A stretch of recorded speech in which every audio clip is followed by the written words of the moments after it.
Welcome to Chardon Memorial Field. It's high school football here on GTV. The Chardon Hilltoppers kick off their 2012 season against the West Geauga Wolverines, a Week 1 rival now in its fourth straight season after a long layoff. So glad you are with us. Jamie Ward here with Matt Jaworski. And Matt, it is a beautiful night. Summer very much still here at Memorial Field. And boy, are these schools excited. Jamie, it is the perfect day for opening football. And we have two schools, a great rivalry. These schools don't like each other. We've known that for years, West G and Chardon. They get to kick off the season here. It's going to be a really nice night. It is such an important Week 1 game. Both of these schools, Division II schools, and very equally matched, although West Geauga has won the last 3 seasons dating back. Well, they have. And how big a game is this? We're already talking computer points for West Geauga here because West G, on their schedule, they cannot afford an early season falter. Chardon, a little bit of a tougher schedule, and they can afford a letdown here and there, but nonetheless, I don't want to say it's a must-win game, Jamie, but really both teams would behoove themselves and help themselves greatly towards the playoffs if they get a win tonight. If the Hilltoppers can get a win here today, it'll go a long way to keeping the fans here at Memorial Field, and we are expecting perhaps a capacity crowd, maybe even more. Well, it's youth football night, and so before the game, all of Chardon's youth players will be out in the field, including the junior high, and also we have a tribute to Roger Horvath, the longtime voice of the Hilltoppers. Doug Snyder will be down on the field to tell us more when we come back. Youth football and cheerleading has been a traditional fall activity for the young people of Chardon for almost 40 years. Fueled by the desire to learn this great game and ultimately perform here on Friday nights, this year's youth football program has 350 local children between the ages of 6 and 12 and have been practicing since July 30th. Chardon Youth Football competes in the Great Lakes Youth Football League against familiar Hilltopper rivals such as Riverside, Willoughby, and Eastlake. They enter the 2012 season as the reigning 10 and 11-year-old division champions after sending 8 of the 10 Chardon teams to the playoffs during the 2011 season. The regular season starts this Sunday, and there are games here at Chardon Memorial Field every Sunday throughout the fall. Please turn your attention to the northwest corner of the stadium as we welcome the outstanding athletes of Chardon Youth Football. In the A division, the Cyclones, coached by Dave DeMarco, cheer coach Patty Trentinelli.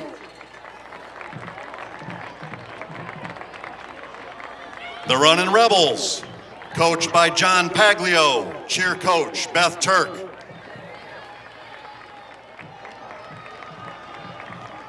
The Spartans, coached by Rob Vuyaclia, cheer coach Tina Cox.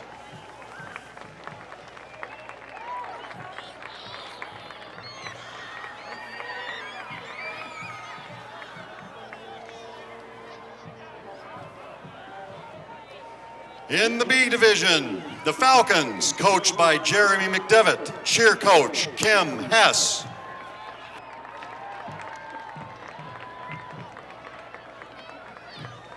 The Longhorns, coached by Chris Renzi, cheer coach Michelle Fisher.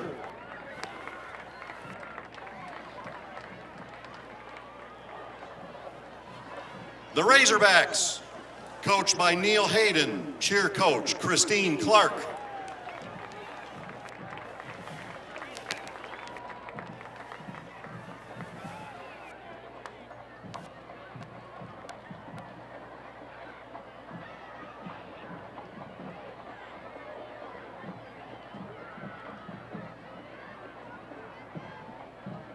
The Red Devils, coached by Mark Toth, cheer coach Jen Evans.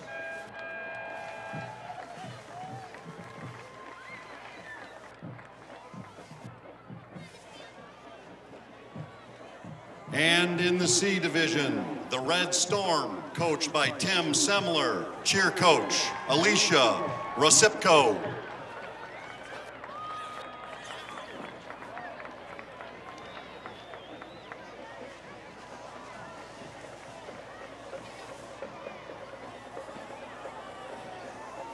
And finally, but certainly not least, the Thundering Herd, coached by Al Kirsch.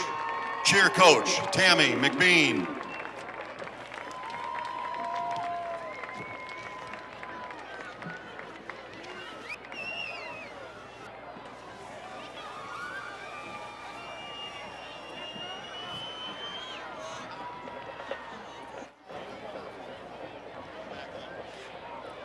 Ladies and gentlemen, the 2012 Chardon Youth Football Athletes. One more round of applause.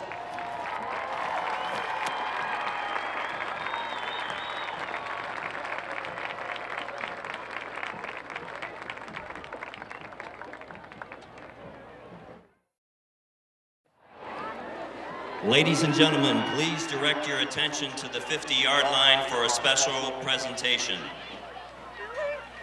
Mr. Roger Horvath has recently retired as PA announcer for Chardon varsity football games after 26 years of service. Chardon High School Principal Andy Fetchick and Athletic Director Doug Snyder present a plaque to Mr. Horvath that reads, Roger Horvath, in recognition of and appreciation for your years of service to the Chardon High School football program as the voice of the Hilltoppers, August 24th, 2012. Ladies and gentlemen, please join together in a warm round of applause for Mr. Roger Horvath.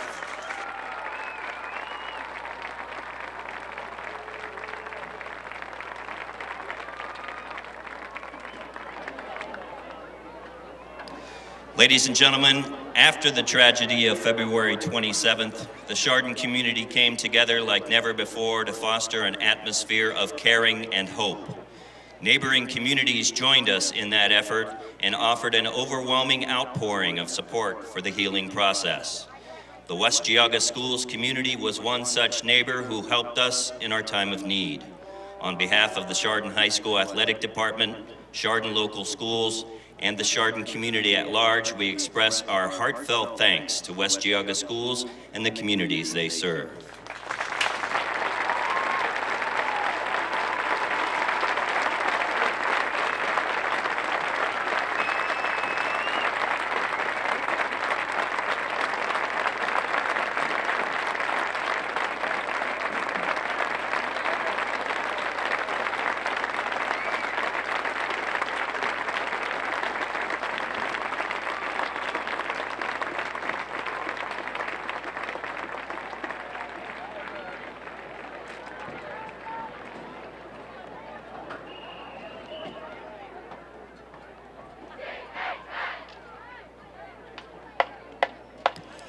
Good evening, ladies and gentlemen. Introducing the 2012 Chardon Hilltopper Marching Band. The band is being led onto the field by Senior Drum Major Ryan Gillespie. The band would like to thank all of our parents for their support so far this season. We'd like to express our appreciation especially to our uniform moms, Nancy Norsik, Sandy Previty, Susan Costello, and Karen Ritchie, as well as our band camp lunch coordinators, Laura Winfield, Patty Dusing, and Jody Moneymaker.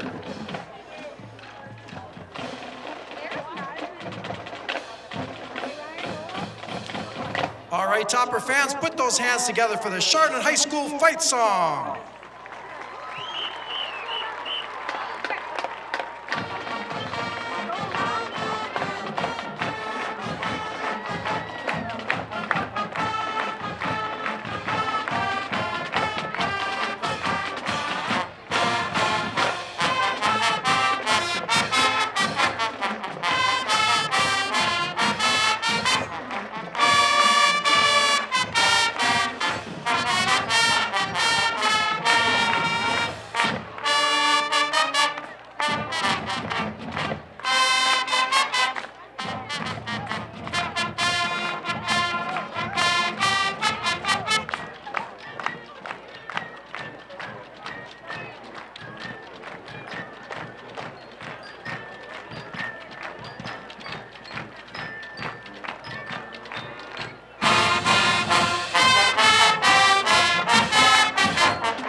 Ladies and gentlemen, will you please stand as we honor America with the playing of our country's national anthem, and please remain standing for the Chardon High School alma mater.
All right, Topper fans, please keep putting those hands together and shout "Hey" as we play the Hey song.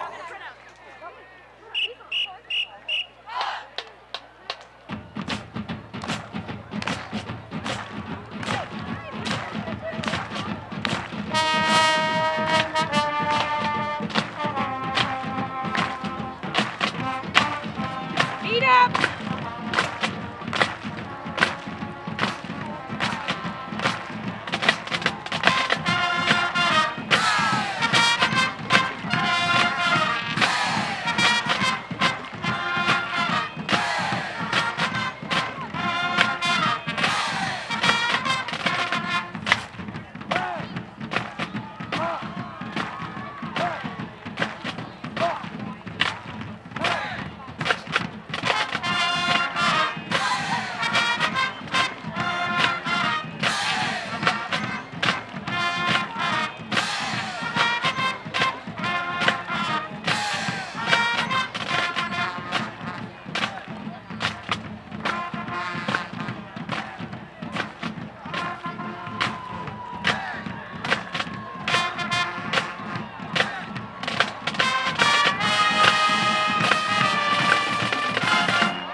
Back here at Memorial Field, and you can see the Hilltoppers are getting ready to take the field, Matt. This might be the most exciting part of a football season as the home team is about to come out before what is a filled-up field right now.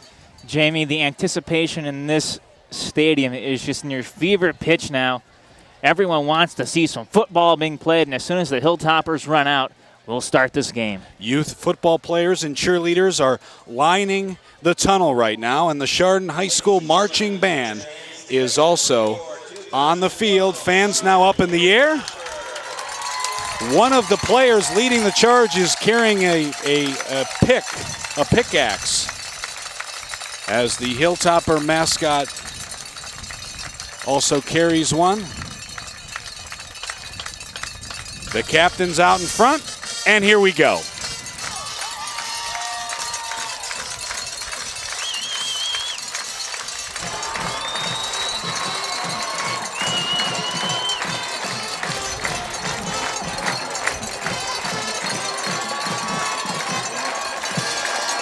Chardon Hilltoppers this season with a very healthy roster.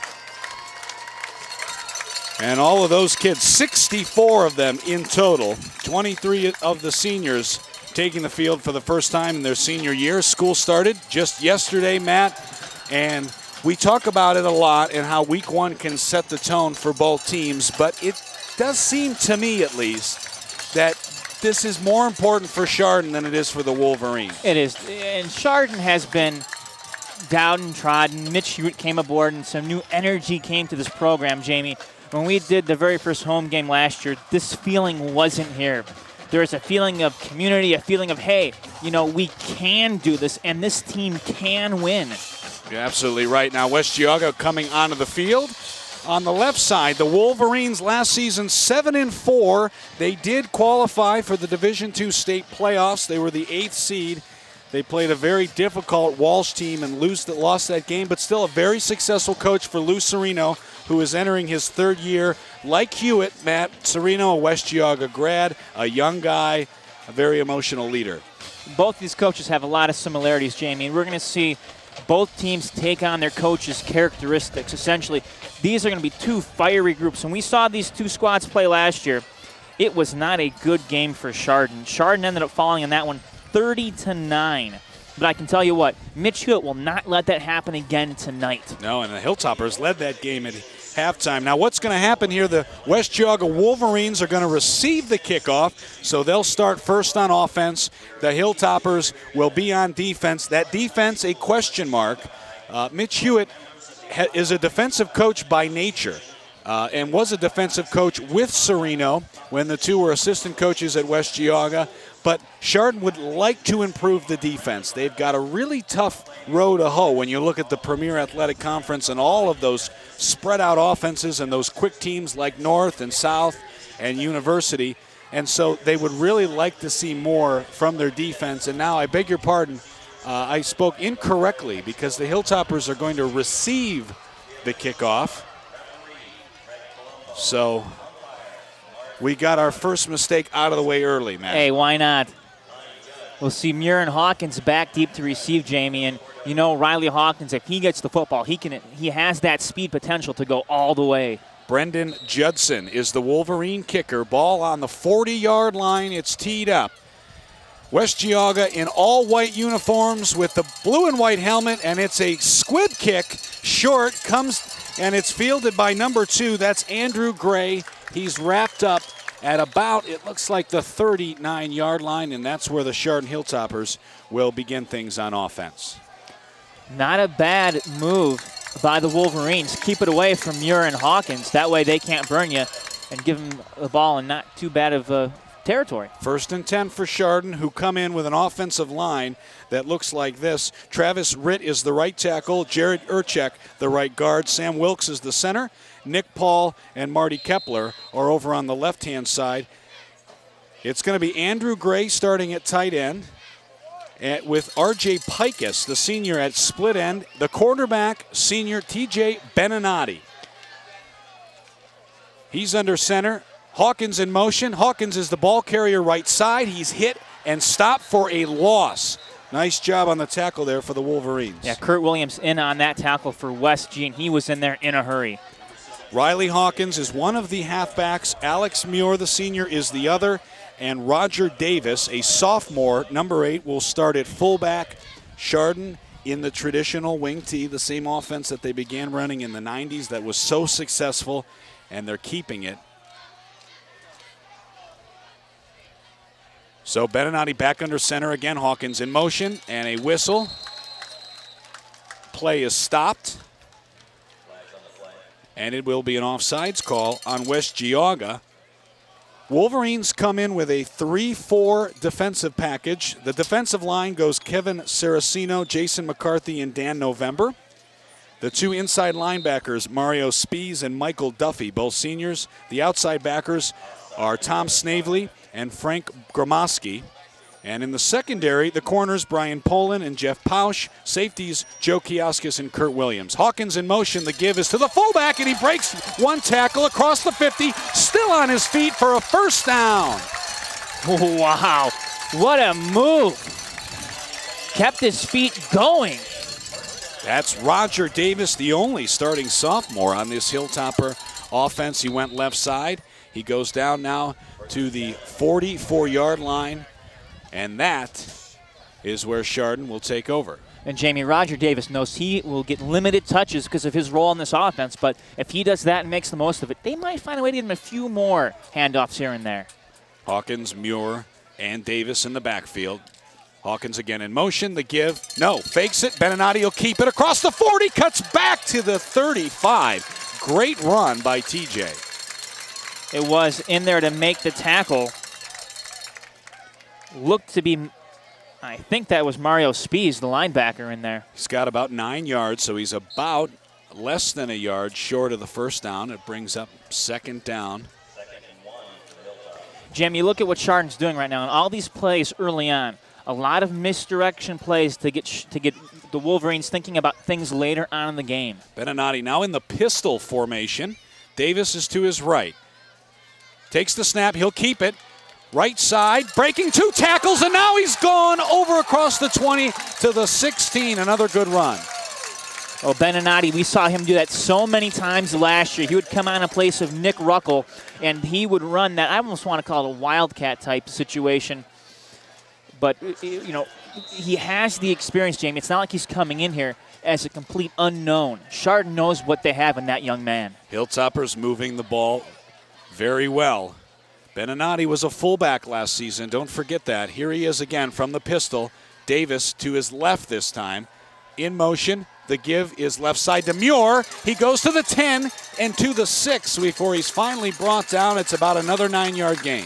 Toppers playing some physical football right now, Jamie. You see them lowering their shoulders and looking to make some contact and to keep the play alive. So now all the ball carriers getting an early touch, which I'm sure the coaching staff likes to see. Offensive coordinator Frank Hall, the assistant coach, is up in the press box. Beninati now traditional wishbone formation. Hard count. Gives it right side to Davis. He's met at the line and stop. Ball comes out, but the whistle had blown. He is down. Give him maybe a yard. Well, they certainly call that on forward progress. Ball will be about the 6 or 7 yard line. So maybe about a yard to go before they can pick up the first down. 8:50 and counting here in the first quarter. This is our first sports event we're bringing to you this year on GTV. It is now 3rd down and 1. Joe Guara into the game. And now it looks like the official may want to measure. Official timeout, and he will ask for the chains. For Chardon, Jamie, this would be a huge, huge possession if they could go in and put some points on the board first drive. That's what you want to do, is get in there and get those points on the board and make West G play from behind. Man, it's been a while, but go ahead and thank our funding communities. Oh, we have to. We need to thank the funding communities for their year-round support, including those not funding this broadcast. And the funding communities are Burton Village, Chardon Township, the City of Chardon, Hamden Township, Middlefield Village, and Munson Township. As always, we really do appreciate them supporting us here on GTV. It is a first down after the measurement, so it's now 1st and goal from the 6-yard line. Again, Muir, Hawkins, along with Davis behind Beninati, who's under center. Pikus is split out wide. There's the snap and the give, and it's a fumble, and it's picked up by West Geauga. The Wolverines pounce on top of it. Beninati, it looked like he turned to his left, maybe a mix-up, had a poor exchange, and just like that, a turnover kills what was a very impressive drive. And Dan November was right there to pick up that football. And Wow, silence here at Memorial Field. Let's take a look, though, at the Wolverines offense. It'll be Dan November, the junior, who will start at left tackle. Mike Manolio is the guard. The center is Andrew Balkovec. Right guard is Jeffrey Campbell, and the right tackle is Chris Waugh. The tight end today, Tom Snavely. And the Wolverines will have 2 wideouts. Nathan Ekus, a junior, and Torrey Palmer, also a junior. It's a very strong junior class for the Wolverines, including the quarterback, Connor Kraus, number 4. He's a lefty. He's mobile and can throw. And behind him is Dominic Varga, the tailback, and the fullback is Mario Spies. First play from scrimmage, it looks, is that a keeper? It goes nowhere, though, maybe negative yards. Tough to see from this vantage point. Second down. Jamie, we talked a little bit earlier about the need for Chardon to play some defense. Chardon last year allowed about, we'll round down and say 328 yards per game. They can't afford that this season if they want to be competitive. And it starts, as any high school level does, in stopping the rush. Well, the Wolverines will run a much more traditional offense, unlike what the team will see throughout the season. Kraus under center, turns and gives it to Varga, who is stopped again right at the line, and again, maybe even for a loss. So 3rd and long coming for the Wolverines. Well, credit that whole Chardon defense. They collapsed. They knew what was coming, and it's now 3rd down and about 9. Well, Jared Urchek is the defensive end, along with Nick Rizzo and Marty Kepler as defensive tackles. Joey Fodor is the other end over for the linebackers. Pete and Jack Lamaster are in the middle and on the outside, along with the junior Nick Lippert. And in the defensive secondary, the corners are Riley Hawkins and Anthony Cantanzariti. The safeties are Muir and Joe Connick. Gun formation now for Kraus, who's going to keep it left side, has a block, but cannot break free. He's brought down by number 29. Nice job by the junior, Joe Connick. Connick read that play right and made a very good, very fundamentally safe tackle. And it's 4th and long, and here comes the punting unit. Yes, it'll be Andrew Hall, the new punter for the Wolverines. Back to receive for the Hilltoppers is Poland. And so after the disastrous fumble, great job by the Chardon defense, and they should get the ball back with pretty good field position. In fact, Hall is standing in his own end zone. They can't get much deeper than that. Good snap. Hall's kick is a good one. It's in the air, but a little short. It'll hit at the 35 and roll to about the 45. So that's where Chardon will start things off for their second drive.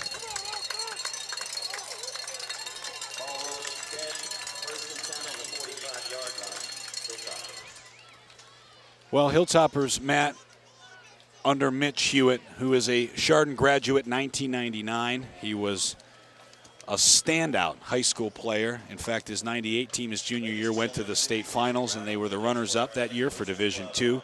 Hewitt then goes to Bowling Green, where he plays under Urban Meyer and is a linebacker, defensive standout there at that MAC school.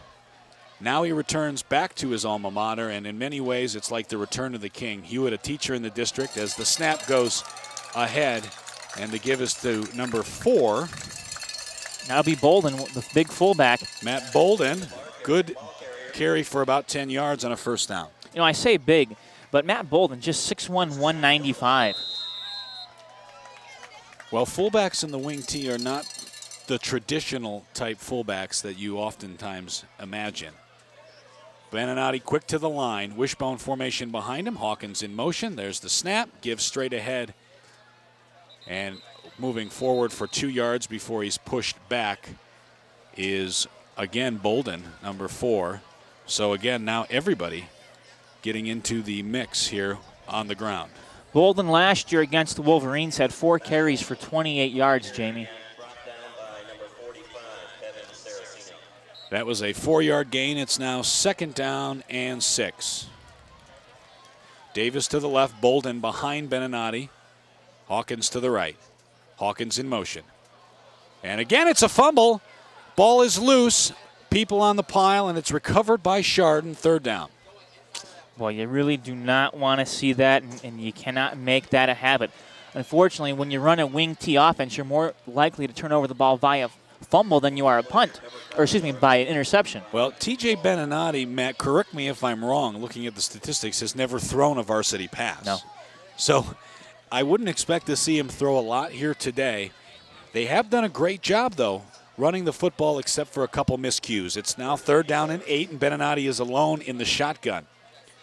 Going in motion is Bolden. He fakes the handoff, keeps it himself, gets across the 30 to the 34. He's close to the marker, but I think he might be a yard short. Yes, he is. Jamie, going back to that last thought, though, you talk about him not having thrown a high school pass. It will happen at some point in time, and you have to think with the schedule that Chardon has and the teams that they're going to be playing coming up, Maple Heights, Kenston next week, then Maple Heights following, you do want to get that on the film for those guys to kind of think about too.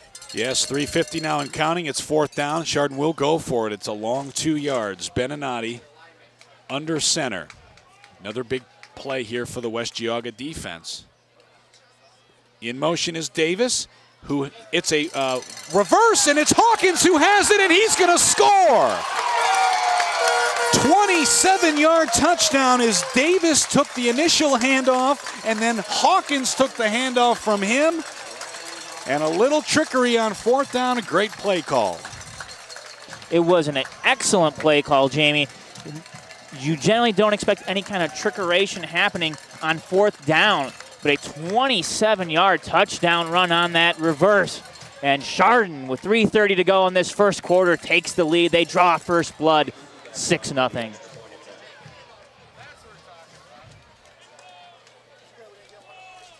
Into the game now is Bobby Bukovic. He is the kicker. And it's a low lining kick to the left, and it's no good. Not a good attempt by Bobby, who last year, if you remember, Matt, was thrust into a situation where Tyler Hogan, the starter, got hurt early on, and he came in to relieve him. I'm on my correct year. No, there, you're exactly right. And Bukovic, pull up his numbers here. He was all right. Bukovic was 10 of 13 on PAT attempts last year. It's about a 77% average. And for a sophomore to come in and be asked, to go in on the spot like that, that is so tough to do. Absolutely. And sometimes missed PATs are going to happen. You might as well just get it out of the way the very first kick of the year and go from there. Well, there's 3 minutes, 30 seconds on the first quarter clock. Chardon on top 6-0. And so the offense, despite 2 fumbles, one of which was recovered by West Geauga, has looked very good, very sharp, and they've been able to cut back well. For the Wolverines, it'll be Kioskis back deep. Pausch and Poland are just up in front of him. A big score for the Hilltoppers, Jamie. We saw this last year. Last year they took the lead into halftime against West Geauga, 9-7. Right. Officials now meeting at the 25-yard line, and I'm not sure what they're talking about. I think sometimes they just like to do that. Get to know each other, share their Twitter handles. Speaking of which, you can follow GTV on Twitter. All the latest replay news and important information is right at your fingertips. If you search for GTV Replays. That's the handle. And Dave Jevnikar gets around to tweeting. And, of course, even a better way is to visit our website at geaugatv.org. There you can find all of our replay information, and you can also find a list of all of the videos that GTV has done over the years. The vaults at GTV are very full of all of the great programming that we have provided. A lot of memories in that vault. Well, the huddle between the officials is over, and the ball is again on the tee. Chardon will be kicking from right to left from our vantage point as the sun sets here at Memorial Field, and it really gives the home crowd a tough watching angle for the first quarter and a half usually. It does, but in another sense, Jamie, they're not exactly looking right into the sun either. They're looking right down below it. You're right. Bukovec's kick is a low line drive and a good one. Kioskis fields it and goes across the 20. He breaks a tackle, still on his feet to the 33, where he's eventually tripped up.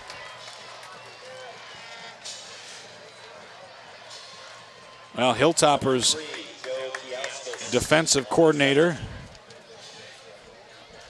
is Bob Francis, who's also the assistant head coach. Bob is a familiar face at Chardon. He was a former athletic director, a teacher, and actually was one of the candidates to possibly take over the head coaching job.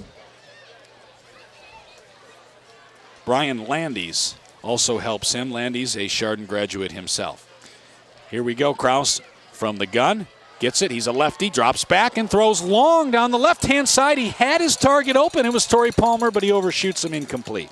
Now, Torrey Palmer, we do not have any heights listed or weights listed for the West Geauga Wolverines, but young man has to be about maybe 6'3" or 6'4". Yeah, he's a very tall kid, and we don't have the entire roster, but I do know there's a couple guys that we've got some cheat sheets on. Palmer's 6'2", 190, and he's actually new to the district. He's the son of Jeff Palmer, the new superintendent at West Geauga. And so as Palmer, the superintendent, not only brings his expertise, but he brings a pretty good athlete in the junior. Give us to Varga. He breaks one tackle, and then he's met by a host of Hilltoppers and stopped at the 35.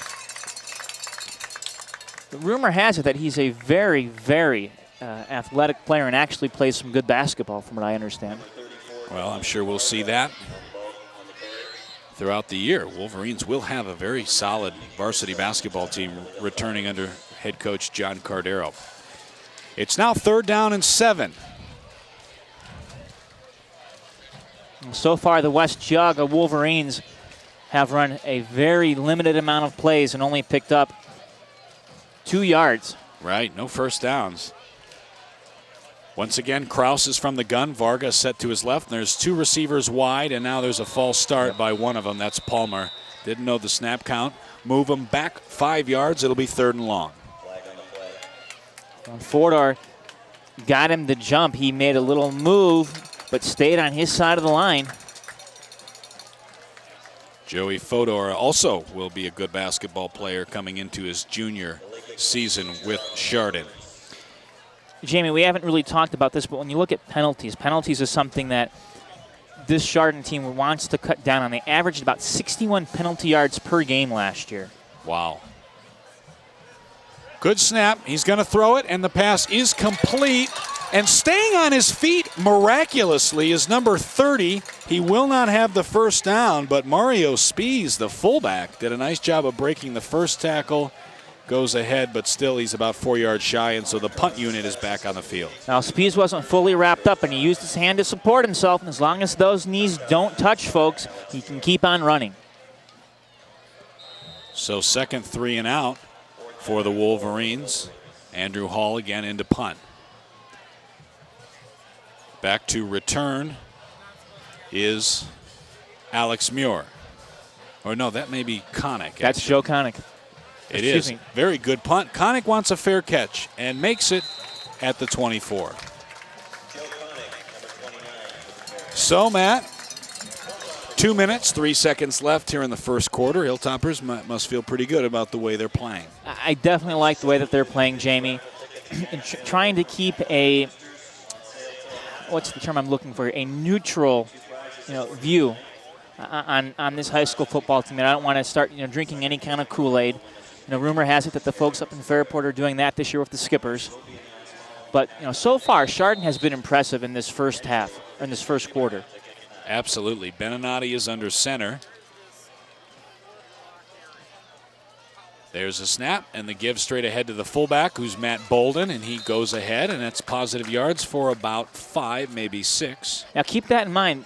We've seen each of the 3 series that Chardon's come out begins with a handoff to Bolden. Yeah, well, and also Davis, who's played some fullback as well. But the fullbacks are getting the early carries. It's really hard to fumble that fullback dive. So been a good play so far. It is 2nd down and 4. Beninati under center again. This time does he give it or keep it? He kept it. He kept it, and he was brought down behind the line of scrimmage. No, you know what? He gave it up. He did give it away. It's so hard to tell. No gain on the play. Once again, Bolden. It was Matt Bolden. Well, the wing T offense is just designed to deceive. That's the entire point of it. That's why you have a lot of motion before the snap, a lot of fakes. That's a lot of times when your offensive line doesn't have the best size but is quick, you use that offense. And of course, if you're Chardon, it doesn't matter what personnel you have. That's just like the script Chardon on the middle of the field. It's what Chardon likes to run. R.J. Pikus brought the play in. He's into the game. It's 3rd down and 2. Beninati will keep it on the fake. He breaks one tackle, has the 1st down. Now he's in open field across the 50, 40, 30. One guy can catch him. Breaks that tackle too, and he's in for the score. A 68-yard touchdown run. Jamie, hold on here. Flags on the play. There are 2 flags on the play. And that's generally in the area of holding. Oh, and you just talked about penalties, and he may pick them up. He's going to. Touchdown will stand. Wow. Holy cow is right. Beninati went to his right. First tackler came at him when he was a couple of yards behind the line of scrimmage. Then he breaks through, had the 1st down. And that's something that we saw Nick Ruckel do last year, Matt, and that's what the best quarterbacks do. They cut it back against the grain. And now Chardon is going to use a timeout before the extra point. Not a place where you'd like to use that, but there's 29 seconds left here in the 1st quarter. Well, I think part of the issue that Mitch Hewitt needs to discuss and needs to think about is, do we go for 2 now? And think about this. You miss the PAT, or you make the PAT, you still lose if West G puts 2 touchdowns on. So really, if it's 12-0 or 13-0, that doesn't matter. You're trumped by 2 West G TDs. True. So go for the tie at this point is what he's thinking. But I would say, I mean, their field goals are still a big part of this game. If you go for it here and miss, all it takes is 2 field goals and a touchdown to beat you. The other issue to is beat you. Correct, to beat you. Chardon has pretty much been running the ball at will, and they have not been stopped too many times in this game early on for losses or for 1 or 2 yards. Right now, they just need to get 2 yards. And I'm not a betting man, but I'm going to say this. I kind of think that they can pick up these yards pretty easy right here. Well, if you're going to call a timeout, you may as well go for 2, and the Hilltoppers are going to. Beninati in the offense, back out on the field. I see Alex Muir, also Jason Janda, who is a junior, number 3, split end, is in the game. Bolden is the fullback. Beninati is under center. Bolden is behind him. And Roger Davis is the other ball carrier over to the left, 2 split ends. The give straight ahead, and he is stopped short. So the conversion is good. No! Very, very late signal. And so that makes the score 14-0. There we go. Hey, it's the first game for the Zebras, too. Yeah. Yeah, well, so Chardon, very successful now, 2 long runs, and the Wolverines defensive coordinator, Mitch Smith, has to be asking himself how the West Geauga team can do a better job at wrapping these ball carriers up. There's no surprise as to what Chardon was going to do. So the Wolverines have been practicing against this type of offense now for, well, really, since they would have put the pads on, you'd think. Well, I mean, you're going to work on a lot of things since 2-a-days began. You want to, you have to bring all the youngsters up because, the kids that were freshmen and sophomores, Jamie, don't necessarily know the full extent of the offense. You begin to learn things, but you don't learn it at the varsity level, and you don't have the speed of the varsity level either. Very young West Geauga team. They graduated 23 seniors and lost virtually all of their starters on both sides of the ball. A very promising junior class for Lou Serino, but as you mentioned, they are inexperienced. Bukovic approaches the tee, and he kicks it again, a good one, to Kioskis, who fields it at the 7. Brings it forward across the 20. Reverses his field. Still on his feet across the 30 to the 31-yard line. And he was tripped up pretty quick by Teddy Gould. 22 seconds left first quarter. Jamie Ward with you, Matt Jaworski. Matt, after a short summer break here on GTV, we're back with varsity action all year long, including 5 scheduled football games, soccer, volleyball, and also some tennis. Now, never too early to kind of think about the Premier Athletic Conference, Jamie, and North right now trailing Brush 14-0. Connor Kraus is in the gun. Vargas to his right. 2 wideouts in the game. They give us to Varga, left-hand side, across the 35. Still on his feet to the 40, and he's pushed out of bounds. Oh, they were bound to pick up a first down every now and then. Oh, there's a late flag. Something happened over there in front of the West Geauga bench, and I see number 29, Joe Connick, is fired up. Well, and the Wolverines are backing up. And that's not a good sign for West G. You're right.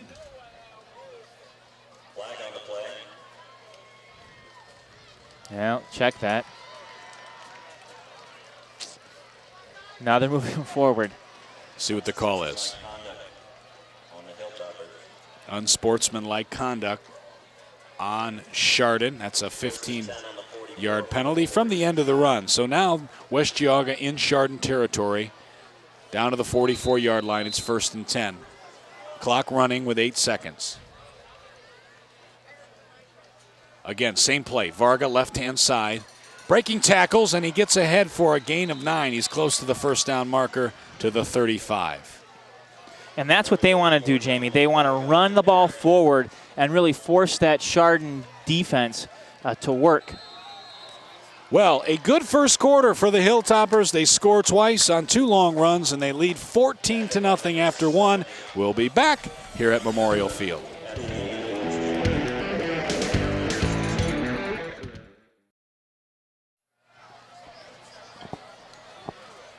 It is 2nd down and very short for West Geauga.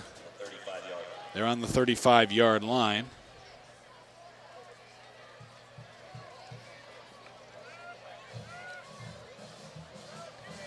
Kraus is under center. Varga's behind him. It's a pitch to Varga, right-hand side. He's in the open field, breaking tackles. He will have the first down, and he's got about 6 yards on the carry, inside the 30 to the 29.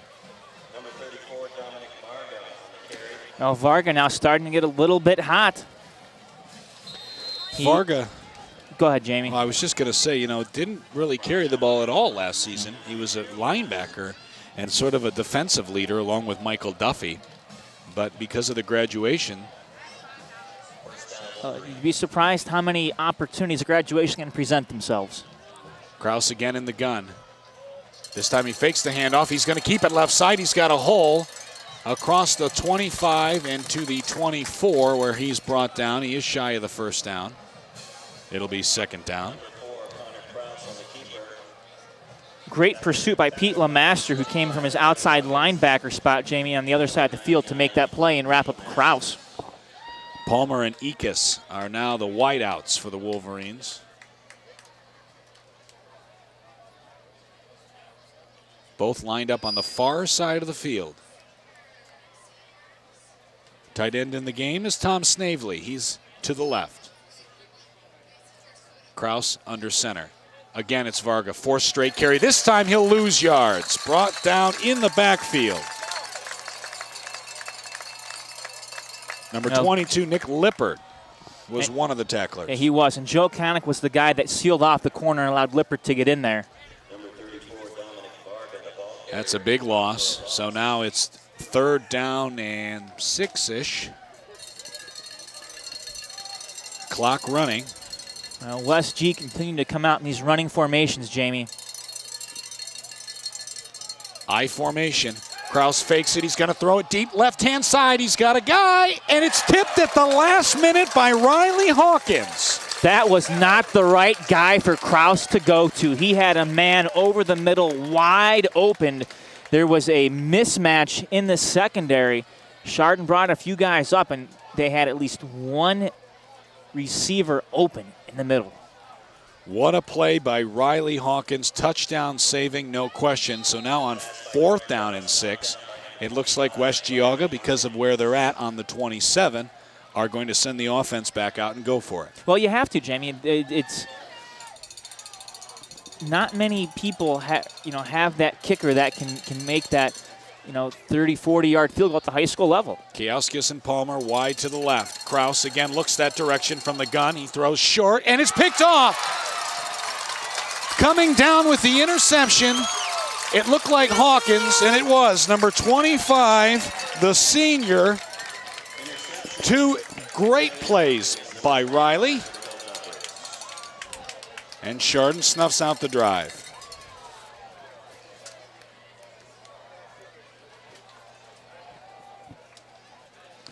So Riley Hawkins, some big plays. And you expect that from him, though. He's one of those players that over the years has developed himself as to someone that makes the big plays. Boy, what a start to his senior year. And he ended his junior year on such a high note. He was one of the key cogs in the baseball team's run all the way to the regionals. One of their emotional leaders, and Hawkins continues to do so now on the football field. Young man that knows how to steal a base. Yeah, that's right. Flag down. A referee signals a offsides on West Geauga. Encroachment. Jamie, last year, Riley Hawkins, just 17 carries for 70 yards, so about 4 yards a carry. You're going to see a little bit more from him this year. Absolutely. He carried the first handoff of the game. He's oftentimes that motion man. He's in the game now offensively. And last year he had no interceptions. The give straight ahead to Matt Bolden, and a very successful fullback drive is good for 7 yards to the 35-yard line. And Lou Serino, he is incredulous on the sidelines wearing that blue sweater vest. He was a student assistant for Ohio State for 1 season under Jim Tressel and continues that tradition. Well, if you remember last year, speaking of the sweater vest, there was a big hubbub, if you will, because I think it was the first game of the season. The Ohio high school coaches decided to honor Tressel. They were all going to wear sweater vests. Right. Beninati under center gives it now to Hawkins, who does a nice job to switch hands in the middle of that run. He's ahead for about 3 yards, 2nd down. And Serino was one of those guys that did wear the sweater vest last year. Well, yeah, he's been wearing it. Mitch Hewitt goes with a black visor, red polo, Nike polo, and he also wearing the sunglasses. So sunglasses are kind of a must-have tonight. Yeah, absolutely. Will be for a little while longer. Hawkins is in motion. Beninati under center. He gives it straight ahead, and good gain by the fullback. It's another 3 yards. That was Bolden again. So Matt Bolden didn't get the starting nod, but getting a lot of carries here early on. 8:50 and counting. Chardon right now has kind of settled down into this. We're just going to, gain 4 yards here, 3 yards here, put ourselves in 3rd and short situation and in a good spot to pick up the 1st down. Clock control. With 3 defensive linemen, too, that dive particularly successful. Fakes the dive, gives to Davis. He's tripped up, and he'll lose a yard. So big play for the West Geauga defense. He may have lost a couple. See where they spot this one. It'll be 4th down and about 2 yards, and it is a punt situation. We might assume, but maybe not. But no. I don't see Gittins out there. Let's go. No hesitation by the Hilltoppers. They put the offense on the field. They're on their side of the 50-yard line, sitting right at about the 43. Big play on 4th and 2. Beninati under center. In motion, Muir. The give on the dive, and the spot will be important. It's good. Good enough for a 1st down. They needed 2. They got 3. Jimmy, a great call by Mitch Hewitt for a couple reasons. A, his team had the momentum. B, they've been playing such tough defense. Why not? You have confidence in your defense. You show those boys that to say, hey, if we can't get this, we need you to hold them in short field. Yeah, there's no question. 1st down and 10. Bolden is the fullback. Muir And Davis also in the game. The give is to Muir, left-hand side. He leaps over one defender, and he's got about 2 yards before he's tripped up. And the Hilltoppers are right at the 50. When you look at what's going on the lines, in the line battle right now, Chardon just blowing up West G in their front. And it's a case where really Chardon's just getting such a big push that unless the West G's been guessing right and bringing a linebacker in one of the gaps, that's how Chardon's been successful so far, Jamie. Jason Janda is split out here on the near side of the field. Muir, Davis, Bolden in the game. It'll be Davis now running right-hand side. Nice blocks ahead of him. He's across the 40, inside the 40 to the 37-yard line. Another Chardon first down. Another great blocking job, and this time tip of the top hat to Matt Bolden. Bolden had one of the Wolverines near side by the sideline and just kind of spun him away so he couldn't put a hand on Davis. Hilltoppers' offense right now is running very well. Now Hawkins is in the game. Bolden is the fullback. Davis is the halfback. Beninati under center. Hard count. Davis in motion. And the give is to Bolden. He's tripped up and has about 2.5 yards. I'm just still surprised at this point, Jamie, how many carries the fullbacks are getting in this first half. But a thought is kind of coming into my head right now. Mitch Hewitt may be saving his speed guys for a little bit later on in this game once the Wolverines really start to get worn down. Be physical now, blow them up, make them hurt. Yeah, absolutely. Here's that pistol formation again, which is a little bit of a shorter shotgun. So Beninati a little bit closer to the center than that traditional. He's going to fake the give to Hawkins, keep it himself, still on his feet. Beninati, second score, 35 yards. TJ Beninati, we saw it last year and we're seeing it again this year. The kid has some jets. TJ just took it straight up the middle, and the score is 20-0 with 5:46 here left before halftime. Well, Chardon coming out and making a statement saying, hey, we remembered last year, and it ain't going to happen again. Well, the Hilltoppers with some issues here. They have to get Roger Davis out in for their point after try team. Little muddle huddle to the left. Now Chardon comes back over, lines up traditionally. Bukovic is the kicker. He missed his first one. This one, though, is good.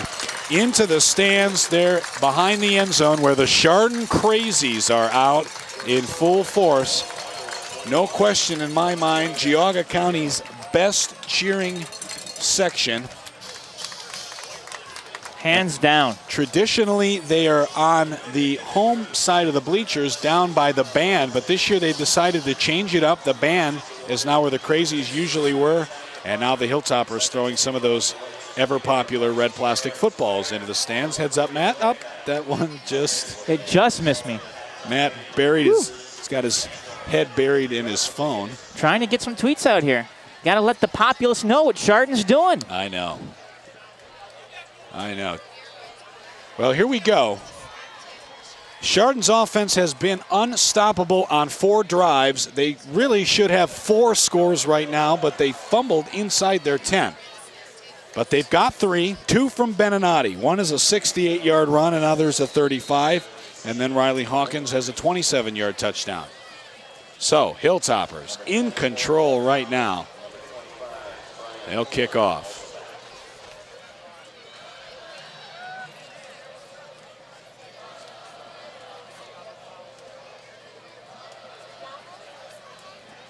Bukovic is ready. Approaches the ball. And again, it's a good kick here to the near side. Kioskis, and he hit his own teammate. The ball's on the ground. Kioskis picks it up, and he's going to be brought down by number 7. That's Justin O. on special teams, and he's brought down, it looks like, at the 16. A great tackle by O. Got him by the ankles and didn't let him go. Brian Poland was the guy who ran into Kioskis. And so the Wolverines come back out onto the field. Connor Kraus, the junior, very high expectations from him out of the coaching staff. They compared him to a Joe Drensky, who's more of the running type quarterback, but then he can also throw it like Kucera. That's very high praise. Zach Kucera was the quarterback last season who graduated and went to Dayton, actually, to try to continue his career. Yeah. When you look at the quarterbacks, I mean, you have Javorek that came out of there, but Kucera was certainly one of the better quarterbacks that West G's had. Yeah, first down, he gets across the 20 to the 21. Gain of about 4.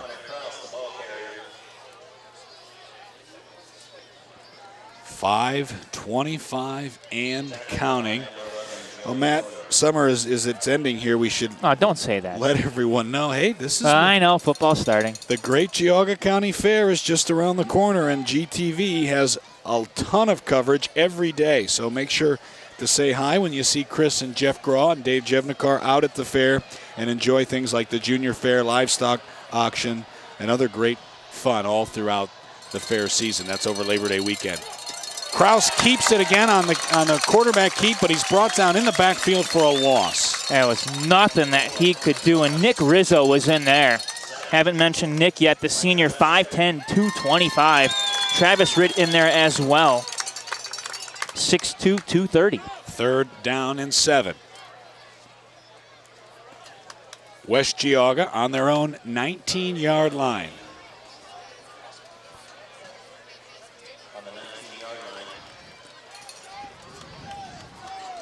And, you know, we expected a capacity crowd, and I think we almost got it, Matt. There are some empty bleachers on the West Geauga side, but then not really, because the marching band would normally be there, and they're roped off. 3rd down and long. Kraus is going to throw it deep, near side, and it's picked off by Hawkins.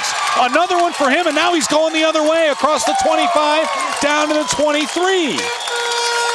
Riley Hawkins, the game changer.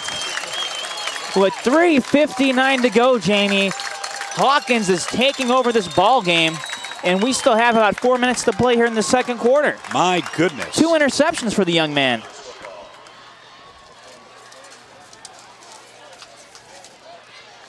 Wow. Everything coming up Chardon right now early. They are in great field position for another score. Again now at the West Geauga 23-yard line. Wolverines need to dig down deep and try to do something to stop this wing T. It's Muir, Bolden, and Davis in the backfield. Beninati under center. Fakes the give to Bolden, keeps it left side, and he's brought down right at the line. There we go. First possession that the fullbacks have not touched the ball on to open the series. Starting to change it up. You lull them into a pattern, and then you differentiate. You like Frank Hall's play calling, or Frank Hall. You know, so far. And once again, Jamie, you have to remember a lot of this play calling is going to be designed to give teams that they're going to be seeing later on down the road a few looks and to keep some things in the back of their mind. Now, a lot of this is just to win the ball game. Bolden again is the fullback, and again it's Davis and Muir to the left and right of Beninati. Davis goes in motion, fumbled snap, 3rd one today, and it looks like the Wolverines do have it. So really, if you were to look at this, the way that Chardon has played, they've been the only ones who can stop themselves offensively. That's the second fumble that West Geauga has recovered. Shame it had to end that way, but the Wolverines at this stage, Jamie, will take whatever they can. Oh, absolutely, and they'll take over with 3 minutes, 13 seconds on the clock. They have all 3 of their timeouts. No, if you're West G at this standpoint, you need to keep the ball on the ground. If you're going to put it in the air, keep it away from Riley Hawkins. Throw the other side of the field if you have to, but just do not throw to that young man's area. For those listening to us live, the Badgers are on top of Pomatuning Valley 14-0 in their game. Kraus drops back. He's going to throw it. He's a good pass, but it's up ahead of its intended target. That's number 32, Nick Rakic. Also had saw that NDCL was trailing South in the first half 10-7. There you go. And I believe we'll be covering an NDCL game this year, if I'm not mistaken. I think it's the Lions homecoming against Walsh. New artificial turf down there, new lights. Brand Should be new. a great look for that facility. Yes. And they needed it. Very, very tough schedule for the Lions this year. 3:07 now. It's 2nd down and 10. I formation for the Wolverines with Kioskis split out to the near side. The give is to Varga. He's got a good hole. He just goes forward about 5 yards. He's tripped up at about the 24-yard line. Clock's still running. And that's what Chardon would like to see. They want to see that clock continue to run. Unless the Wolverines can have a big run, Jamie, they probably won't be able to put the football in the end zone. About getting a little bit of John Madden there, and I apologize. Oh, don't apologize. You're in mid-season form, Matt. There we go. Haven't missed a beat. Now 2:30 and counting. Good to be back. It is. Palmer is the split out. He's in the slot.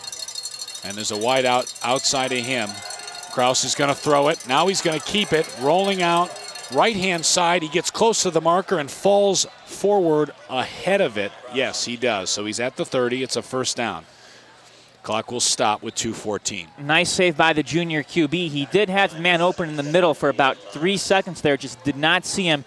Made the safe decision, though, Jamie. If you're going to be gun-shy a little bit and hesitate when you're going to throw, tuck it and run. And if you're going to run, you better pick up the 1st down, and he did that there. Andrew Gray into the game for the Hilltoppers to play some defensive line. Palmer, wide out near side. Kraus from the gun. Varga is the tailback to his left. Kraus is going to throw it again. Sideline, up above. Great catch by number 32. That is Rakic. The senior reaches up with his fingertips, and it's good for a big gain to the Chardon 45-yard line. Well, Rakic hauled it in. It's a 1st down. The clocks will stop until they reset the chains. Kraus has thrown a good ball today. I mean, you take Riley Hawkins off the field, and he may have a couple scores. Really only one bad throw, and that was to Palmer on the other side of the field. Yeah. He just missed him. Again, Kraus from the gun, double tight end. Guy in motion. Kraus is going to keep it, has a nice hole across the 35, cuts it 30, and he's to the sideline and could score. Hawkins, the only one to catch him, and can't. Kraus, a 45-yard touchdown run, a minute 33 left to play. Boy, how important was that for West Geauga here before halftime to feel like they've got a little bit of momentum because they've been really completely outplayed here in the first quarter. They first have. half. And that was a situation where I couldn't tell who it was, but 2 Chardon players ran into each other on their way to tackle Kraus, and it took out, I think one was a linebacker, maybe one was maybe another linebacker. It was tough to see from where from our perch up here, Jamie. But nonetheless, a big score for West G, getting some momentum. And you like that heading in the locker room. Now you can say, okay, this is what we did good. And we had something positive come about. Brendan Judson misses the extra point wide left. So that crossbar down there has not been kind to the kickers. And so the score is 21-6. Well, the Hilltoppers will give the ball back at halftime. They will play defense. Yeah, it'll be interesting to see what the offensive strategy here is for Chardon. In a way, though, Jamie, if you just take a knee here, not hurting anything. Give the defense another crack after a 20-minute break. Let the boys go. However, well, you can be conservative with that fullback dive and still get big chunks of yardage. That's what Chardon's been able to do here in the first half. Of course, the fumbling has been a problem. That's why I'm kind of thinking maybe you take a knee and not worry about turning that football over. It's been the quarterback center exchange is where the fumbles have happened. Now, Judson's first kickoff to start the game was not a good one. Let's see what he can do here. Hawkins and Muir are back not very deep. And it's a okay kick. It will bounce and hit. Hawkins picks it up at the 25, goes to the 30. He's still on his feet, and he's got to hold on to the ball. He's across the 40 to the 43. So, good field position for Chardon with 1:27 and 2 timeouts. Well, David Wolfhope saved a touchdown on that play, and this will be interesting. Let's see what Chardon does. Don't forget, at halftime, it'll be the Chardon Marching Band, and they always do such a great job. Did a great job with the national anthem in the alma mater before the game. Looks like their uniforms are freshly pressed. The flag line looks good, and it'll be an exciting show. We'll have that for you at the half. Riley Hawkins is in motion. There's that reverse again. It's Muir. He cuts across, and he could score. 25-20, and he will. Unbelievably quick strike. What a move and what a call. And Chardon, just like that, back in command. It's the reverse again, this time for 56 yards. They've run that play twice. A 27, now a 56-yard touchdown. Offensive fireworks for the wing tee. Well, Chardon bringing out the scoreboard point. Wow. Bukovic with a high kick, Good. and it's good. So it's 28-6 with 1:16, and that is just a devastating blow to the Wolverines, who did such a great job with Kraus getting the touchdown, and now Chardon answers right back, and will keep the momentum going into halftime, presumably. Jamie, want to remind everyone, nonprofit organizations from our funding communities can send us their announcements of interest at GTV P.O. Box 336 Chardon, Ohio. You can also fax us at 285-9897, or if you're like me and you prefer to do it digitally, the email geaugatv@windstream.net. You're pretty savvy with the technology. I Over try. here tweeting scores and getting us updates from around the area. We've got a lot of, we're very fortunate in this area, a lot of good media outlets covering high school football and being involved in sending tweets out. I know the Maple Leafs going to be sending some tweets, the News Herald and some other stations as well. Yeah, Leaf Sports is the new Maple Leaf Sports Twitter handle, and you were absolutely right. So Bukovic is set to kick off again. Kioskis is back deep, as is Poland and Pausch. The kick is in the direction of Poland. It's over his head, though. Kioskis from the 10, across the 20, 25, down to the 27, and he's tripped up. Nice tackle made by Teddy Gould, the fourth. That's Gould's second special teams tackle. Well, a minute 16 now. West G, Jamie, still with all three of their timeouts left. Certainly based on what they did that last drive, they have the capabilities to score again.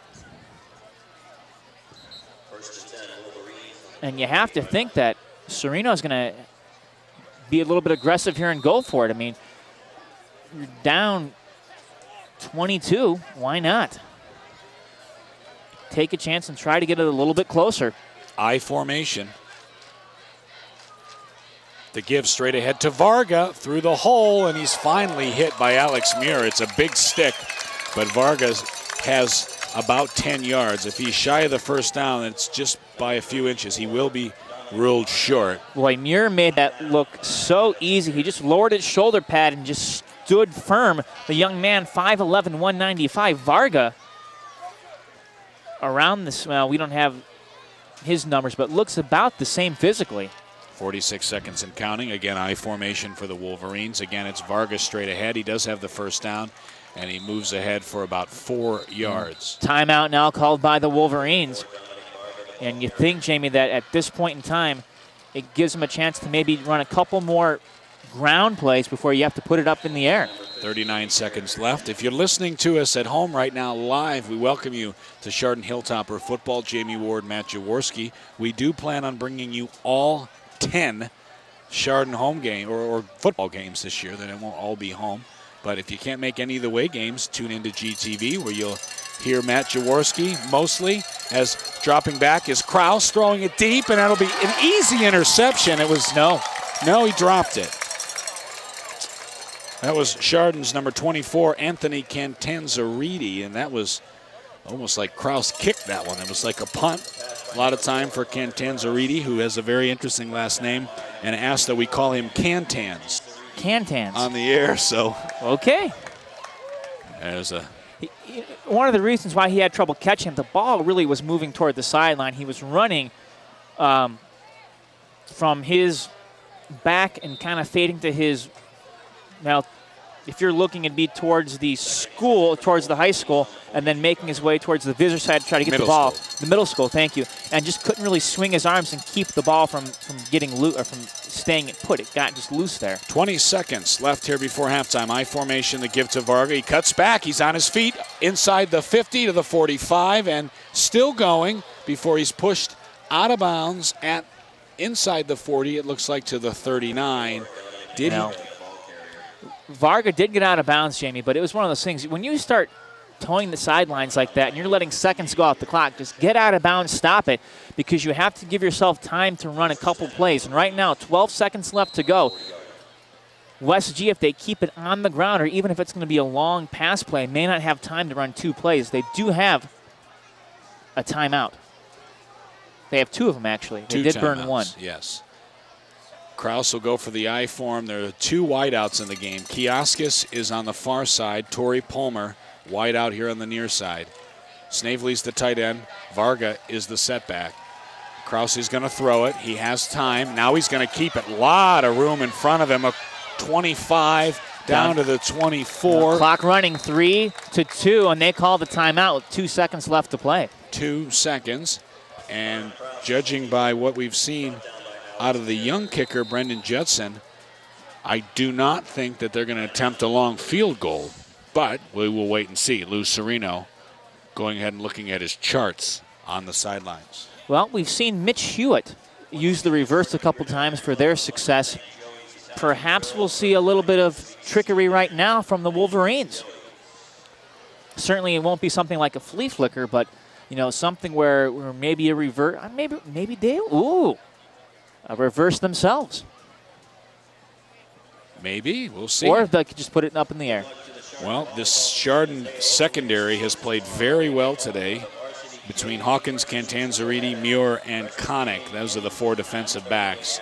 Wouldn't be surprised if maybe they throw another one in. They're not going to, so they'll stay with those 4, and they'll stay with their traditional offensive look with Fodor and Urchek as the ends. And so let's see what they decide.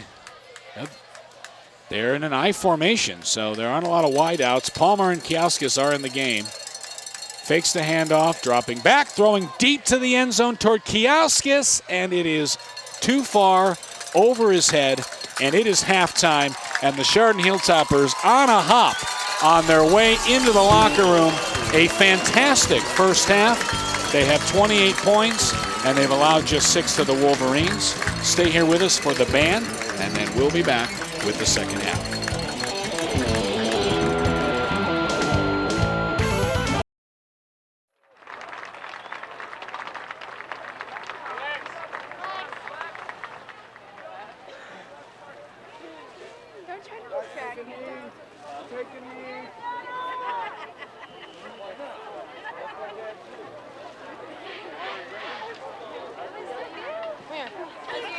Good evening, ladies and gentlemen. Introducing the 2012 Hilltopper Marching Band. The band is being led onto the field tonight by senior drum major Chrissy Savitas, and our drum line with snare squad leader Connor McCluskey, quad squad leader Matt Barron, bass drum squad leader Hannah Previty, and cymbal squad leader Katie Doherty. Our first show of the year is based on some popular tunes from the past few years. We opened this evening's show with a tune that won the 2004 Best Rock Song Grammy for the alternative band The White Stripes. With a huge shout out for our Chardon High School crazies, here is Seven Nation Army.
From 2011, our next tune is a song by the American pop rock band Maroon 5, which showcases singer-songwriter Christina Aguilera.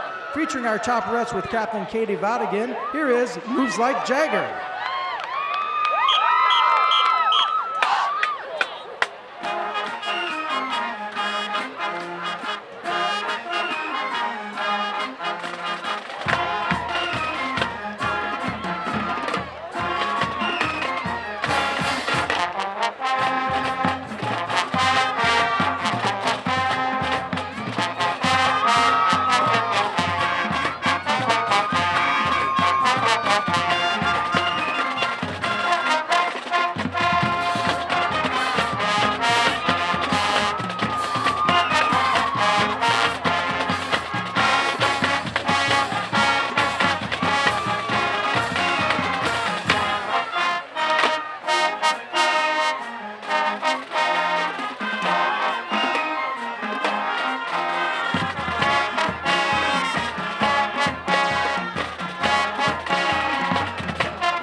Also from 2011, we close our show this evening with the #1 hit by the group LMFAO, featuring our majorettes with Captain Brittany Hoax. Here is Party Rock Anthem.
All right, Topper fans, keep putting those hands together for the Chardon High School fight song.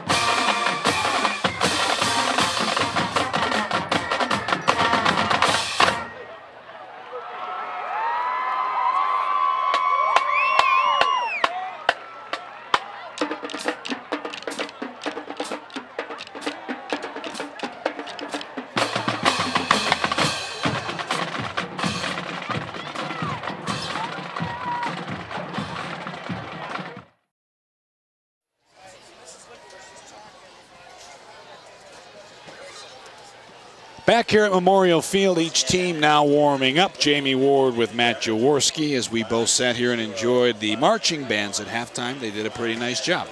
Hilltopper marching band sounded great. You know, the thing about the marching band and the cheerleaders as well and is that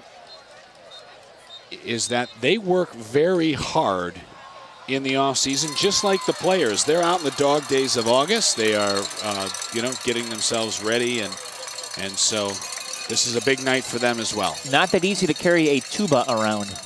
Right.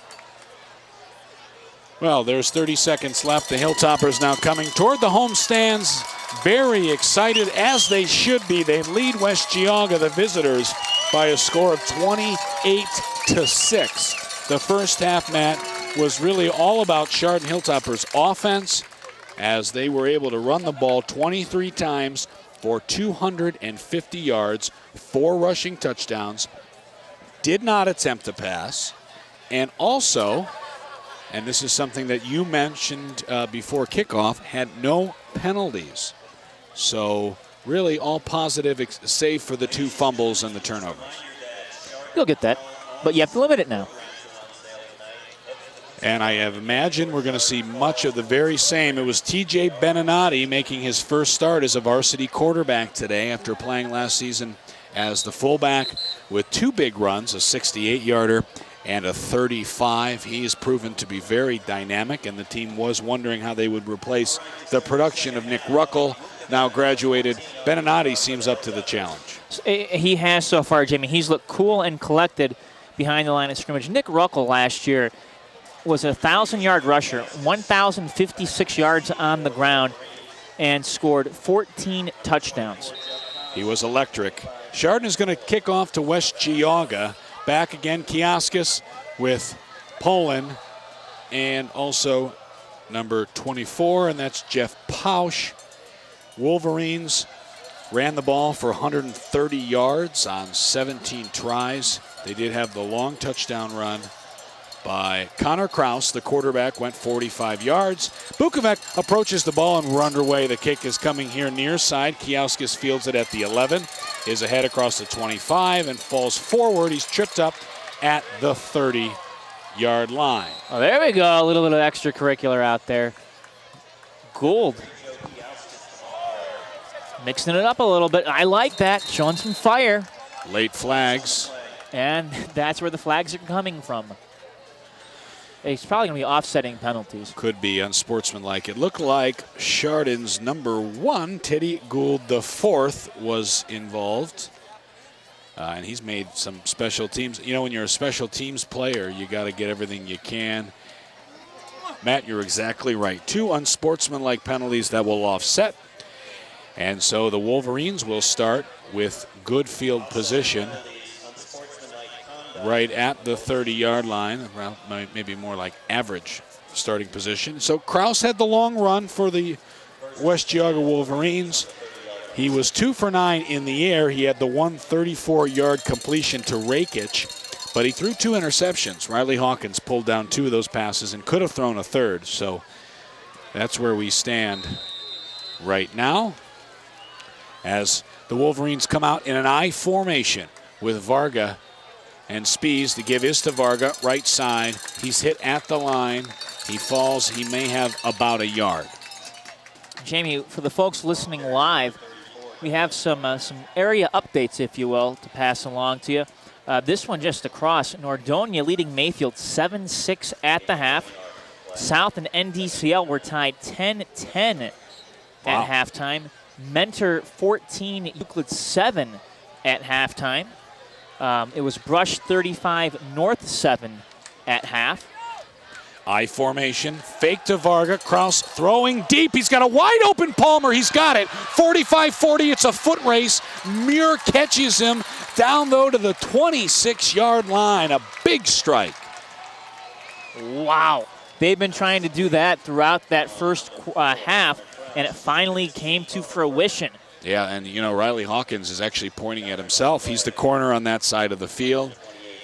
Good ball fake by Connor Kraus, and that is a long play. Goes for over 40 yards, and so the Wolverines now staying in the I formation. Now it's Kiauskis as the wide out. Spees the fullback, Varga, tailback, give this to Varga. He's hit at the line and brought down. Nice job there. I think Jared Urchek in on the tackle. Jamie, this game is going to, the next game I have an update on is going to be affecting both CVC and PAC. And it's Riverside, it's now Perry 14, Riverside 10, about 7 minutes to play in the first half. Yeah, that's a great game. Of course, we'll be seeing Riverside. I believe that game's going to be at Riverside this year. Yeah. Yeah, you can listen live here on GTV. 2nd down, 9. Kraus again is going to throw it. Now he pulls it down. He's got a lot of green space. Beats the linebacker inside the 20 to the 15, down to the 14. And there is some of that athleticism that Coach Serino was talking about back in the August two-a-day. Jamie, what we're seeing right now is the Hilltoppers having to go back and take some of their guys out of that box, if you will. And it's allowing Kraus some open running room towards the middle of the field. When you have to pull, an outside linebacker and maybe have him cover or maybe have a cornerback cover, but it's taken an X person away from Kraus, and that's how they're being beat right now. Give up the middle. Vargas has it, and he's tackled. He's brought down. Now, that's just good old-fashioned running right there. Yeah, but he goes ahead. It was 1st and goal from the 9. He gets down to about the 4, so good play. 10:05 and counting here in the 3rd quarter. Jack LeMaster on the tackle. This is what West Geauga, by the way, needed to do come out this half, is a big play and put some points on the board. You have to show Chardon that you're not afraid if you're West Geauga. And right now, if you're Chardon, you need some stops to kind of keep your momentum that you took into the locker room at halftime. I formation, the give is to Spees, and he is hit immediately upon getting the ball. Great play, Urchek, one of the Hilltoppers who Nick hit Rizzo him. in there as well. Loses 2 yards, so now 3rd down and goal. Big play here for West Geauga. I know it's still early in the 3rd quarter, but you have to figure that Coach Serino considers this 4-down territory. I mean, considering, Jamie, that they were going for it earlier when they were in the upper 30s yardage-wise, this is a no-brainer. I formation, though. 3rd down. Nathan Ekus is the wideout on the far side of the field. Palmer lined up like a tight end. Flag, though, and it looks like it is an encroachment penalty on the Hilltoppers, so half the distance to the goal moves the ball to the 3-yard line. Fortunately, it's not an automatic 1st down, so it'll remain 3rd down. The statistics that we gave you here to start the 2nd half, courtesy of Teresa Neuhoff-Audia of the News Herald, here covering the game. News Herald always does a great job at covering prep sports. Oh, we appreciate all Teresa's help. Here it is, Vargas straight ahead. He meets a wall of Hilltoppers, and he'll be pushed back right at the goal line, or about a yard shy. Boy, Jamie, right there, that Chardon defensive line stood strong. And here it comes. 4th down, and what are we going to call this, 3 from where they're spotting it? It's going to be a couple yards. Yeah, maybe 4th and 4. They may have lost a yard. It's tough to see from our vantage point. Well, it's definitely, they're going to call it 2, and I would agree with that. 4th and 2, but that's the goal line, is the line to gain. So I formation, Spees and Varga behind, and there's 2 possible receivers on the far side. Palmer and Ekus. Kraus, the quarterback, may be changing the play. He's going to give it to Varga, who's running right side, and he's in for... No, he's short. He's absolutely short. My goodness. Wow. I thought he fell over into the end zone. Vargas stopped short, and the Hilltoppers defense holds. And so that is a big one here to start the 3rd quarter. Wow. Woo. 7:30 on the clock. A big statement by the Chardon D. A little bend but don't break. They gave up a big play and some rushing yards, Jamie, but when it mattered most, they buckled down. And you have to give credit to that defensive line. Let's name them all here. Joey Fodor, Nick Rizzo, Marty Kepler, Jared Urchek, and I think we saw a little bit of Andrew Gray and Neil Thomas in there as well. Well, now the big question for the Wolverines is whether or not this defense can stop this wing T offense. This is a good place for that fullback dive Chardon used very successfully in the first half. They're backed all the way up on 1st and 10, up against their own goal line. Man in motion, straight ahead, and into a pile. Not much movement there, so not much of a gain. Well, a lot of coaches will like to play conservatively, move the ball. Might have been Beninati on a keeper. Yeah, from the 1 to the 2, just give yourself a little bit of breathing room. And certainly Chardon, they've had issues with the snaps tonight. Just take it step by step, give yourself some room, and then hopefully you can bust out a big play. 1 yard gain is 2nd down and 9. Coming into the game is Jason Janda, number 3, junior.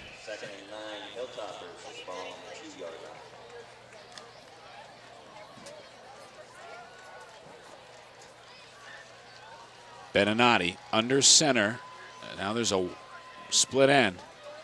Beninati's going to throw it. He's got Hawkins. It's complete. Breaks 2 tackles, still on his feet. He's got a first down across the 15 to the 17.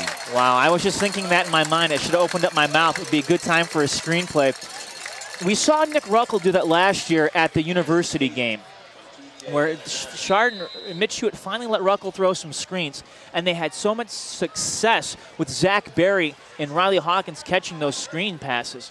And right now, a huge first down. Very big indeed. 1st and 10, 6:17 in counting. 3rd quarter, Chardon on top, 28-6. Beninati now in that pistol shotgun again. He's going to keep it left-hand side, cutting it back, and he's into open room, and he's got a lot of it. 40, 45, 50. 40 again, and finally pushed out of bounds by number 9. That's Kurt Williams, the junior, but Beninati again scorches the Wolverine defense.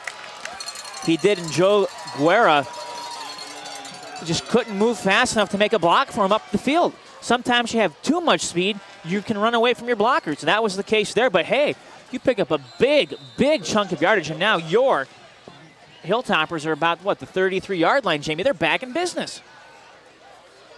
Primed to score. Clock is stopped. Give straight ahead to Bolden across the 30, 25 down to the 21-yard line. Another first down on a very straightforward play. Offensive line, again, for the Hilltoppers. Let's give credit, first of all, to center Sam Wilkes, who hurt his knee last year. Not 100% sure that he'd be ready to go week 1, although they thought that he would be. He's a senior team leader. Phenomenally, well, he's a good basketball player as well. Tough kid. Nick Paul, Jared Urchek are the 2 guards, and Travis Ritt and Marty Kepler are the tackles. They've done a great job. 1st and 10. The give. Davis has got room, and he goes down to the 15. Another positive yard play. It looks like about 7. I like this. Give some of the big guys some running room and see what they can do. Lower your shoulders, make some contact, and try to start wearing down that Wolverine defense. Out into the game now is number 38. That's R.J. Pikus, who is a senior. 2nd down and 3. Jamie, the one thing to kind of keep your eye on with both schools, it was a very warm day. It's been a pretty good weather week, but dehydration could become an issue the further this game goes. And Beninati's going to keep it left side. Falls forward as a first down to the 10-yard line. And I think they're just on the wrong side of the 10. So the chains will move. Well, it was really warm when we arrived here. When I arrived about 2 hours before kickoff, there was actually 2 fans in the stands. That tells you how excited some of these Chardon fans are. As now it is 1st and goal from the 10-yard line. So Beninati under center. Gives it straight ahead to Bolden, who runs it into the end zone for a 10-yard touchdown. Matt Bolden, the junior, straight ahead. And that's now 34 for the Hilltoppers.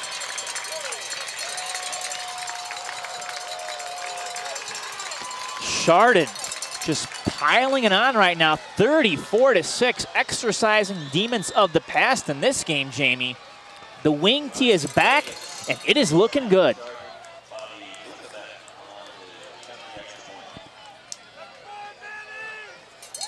Well, Bukovic is in for the extra point, and the kick is low, but good. Just does get over the crossbar. Well, someone may have gotten a hand on that. It was kind of tough to see from this viewpoint, but nonetheless, it goes through 35-6 to score after that Bolden 10-yard touchdown run. I think that they're going to say Roger Davis, the sophomore fullback on the dive. So we will go with what the PA announcer has told us, and so it is Davis for the score. But nonetheless, Jamie, that touchdown was built off those fullback runs earlier in this ball game.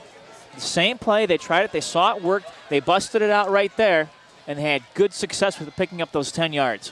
35-6 is the score with 4:18 to go, third quarter.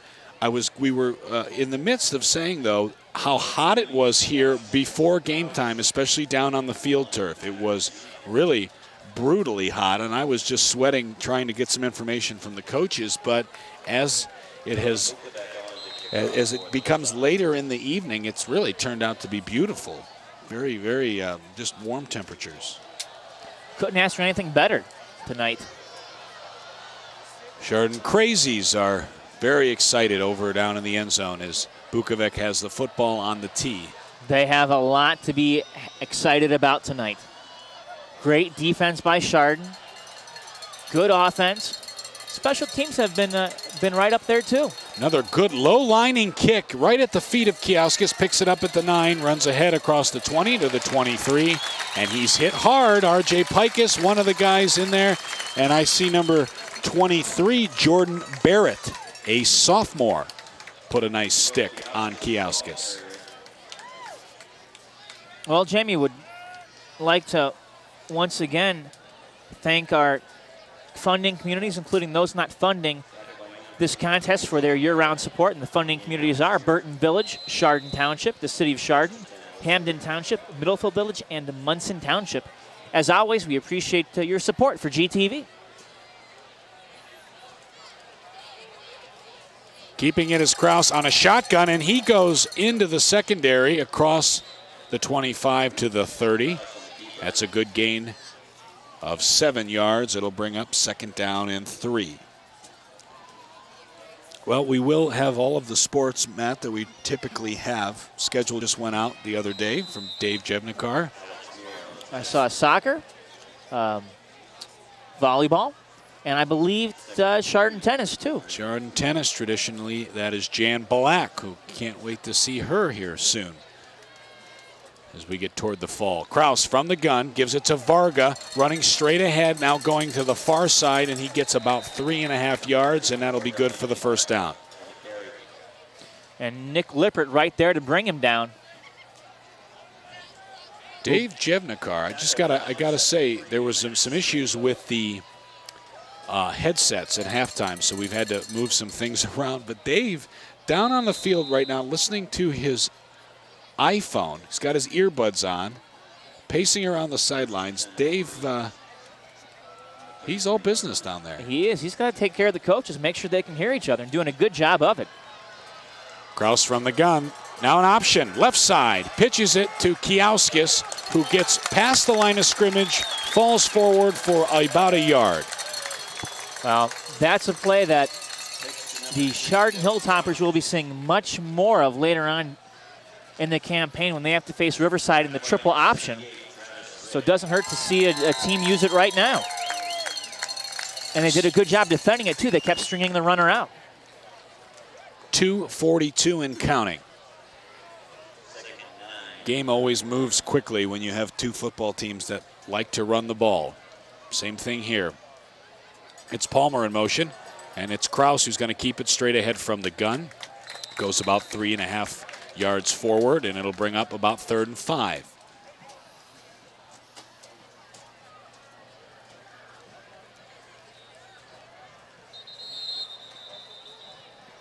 And we have a timeout. You may have an official's timeout. Official's timeout for water, perhaps. The zebras need a little bit of fluids.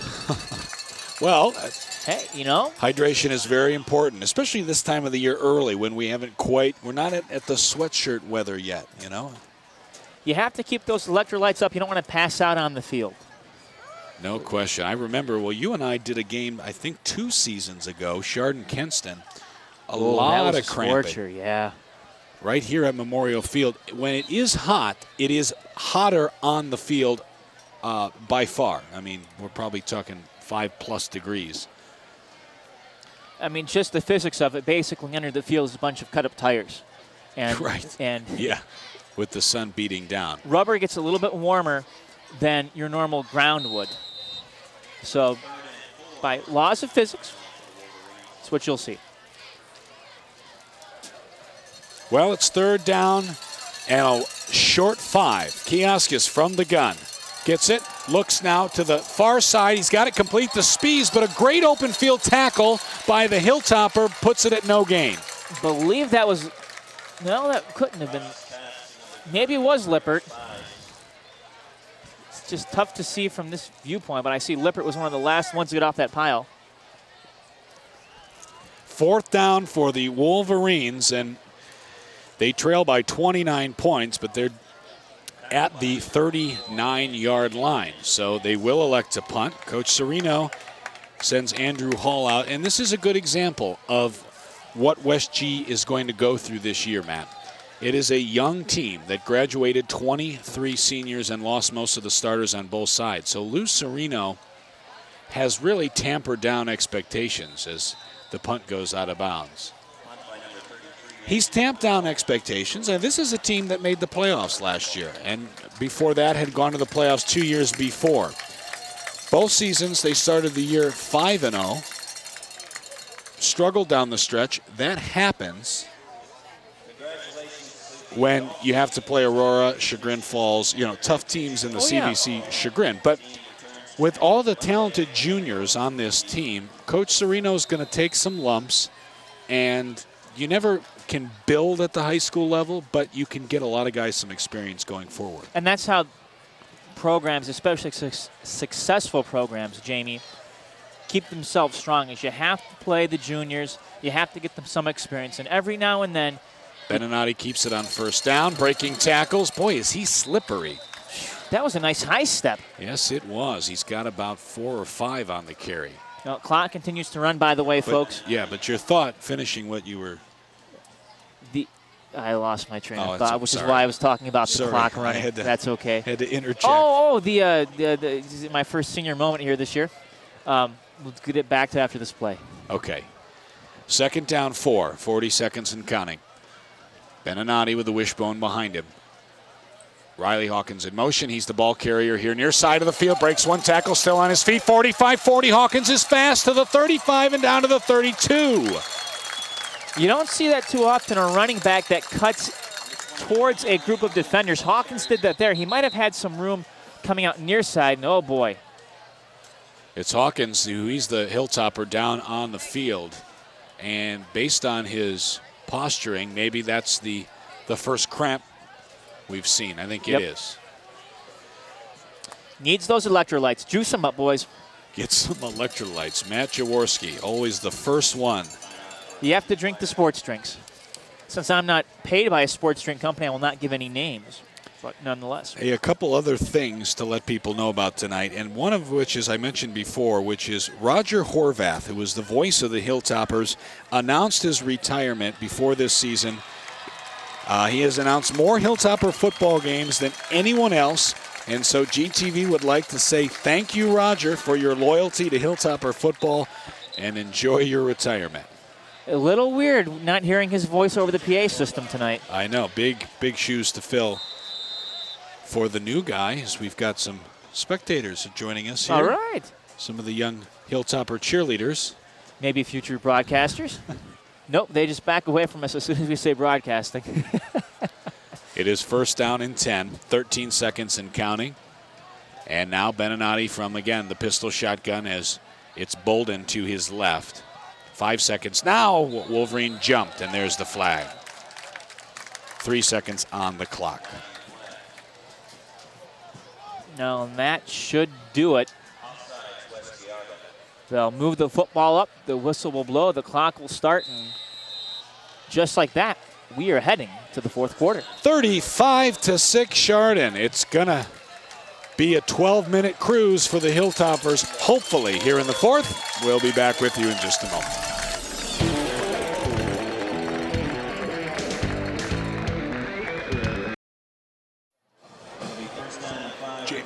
Jamie Ward, Matt Jaworski here at Chardon Memorial Field. Hilltoppers start the fourth quarter with the football, and they're ahead 35-6. You all right there? Yeah, sorry. You know, you don't prepare well enough for these. Well, types of marathons. you get a bug near your mouth and wasn't sure if you. Beninati rolling right side. He's going to throw it again, and it's complete. 2 for 2. I think that's Alex Muir on the far side. It's a first down. It's a nice gain of over 15. Young man showing a nice touch. Absolutely. You're absolutely right, Matt. We come into this game talking about Beninati, unsure of what he'll give us because he's actually never thrown a varsity pass, but he's 2 for 2. Well, at some point, we knew he'd have to do it. Ball is on the 15, and now there's 2 split out. And maybe they're going to throw it again here. Beninati in the pistol. This might be a run. You're right. It's Davis going on the far side, and he's got 5 yards on the carry. Boy, Beninati, nice job selling that fake. And that's the key. Timeout on the field, and there's another Hilltopper down. Jamie, I was going to say, it's more rare than a blue moon to see Chardon passing back-to-back plays. Yeah, it's not a good sign, actually, when you see that. That means it's a long way to the first down, or that they need to score a lot of points quickly. Now, hey, we have an update real quick from Riverside Perry football. They reached halftime. They've reached halftime. We're into the fourth quarter here. Yeah. Riverside 17, Perry 16. Wow, that's a good game. Dave Very Boers good. and the Eagles, or not the Eagles, the Beavers. And, of course, Mitch Hewitt was the defensive coordinator at Riverside before coming back here to lead the Hilltoppers. And in Riverside, folks, if you don't know, they have a tremendously high pay-to-play cost. It's like $900. Yeah, it's unbelievable. The player down was Roger Davis, and he's limping off the field. Appears to be okay. It could again be cramp-related, but it's certainly nothing serious. Joe Guara into the game for the Hilltoppers. Clock now running again, 11:38 and counting.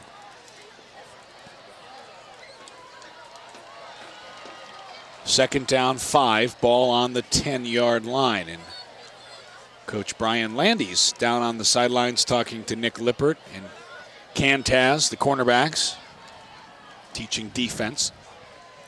Hopes that his offense puts another one on. Beninati fakes the go-ahead, and now he goes straight ahead, and he's down to about the 1-yard line. No, touchdown! The official here on the near side signals that it is a score. Hold on. They have not agreed. Well, you don't have to agree. When one official raises his hands, it should be a touchdown. It should be, however. So never mind. That's not. Yeah, premature call. You know, we have the worst luck on this side of the field, and it dates back to last year. The line judges, I mean, when a guy signals touchdown, that's it. There's no. It's like they can't see each other across the line sometimes. It doesn't. That's why you don't signal unless you see that it's a touchdown. So. Well, they marked them back about a yard away. They must have said the knee went down. Let's see what we have here. There we go. Straight ahead, fullback dive. No both doubt. officials in agreement. Touchdown, and that looked to me again like Bolden. Number 4. Let's see. That's the fullback, the junior. We'll make sure that's what the PA guy has as well. Yep. It is Bolden, and it's a 1-yard strike, and it's 41 points now for the Hilltoppers. So Matt Bolden gets his touchdown run. And Chardon is making a statement, Jamie.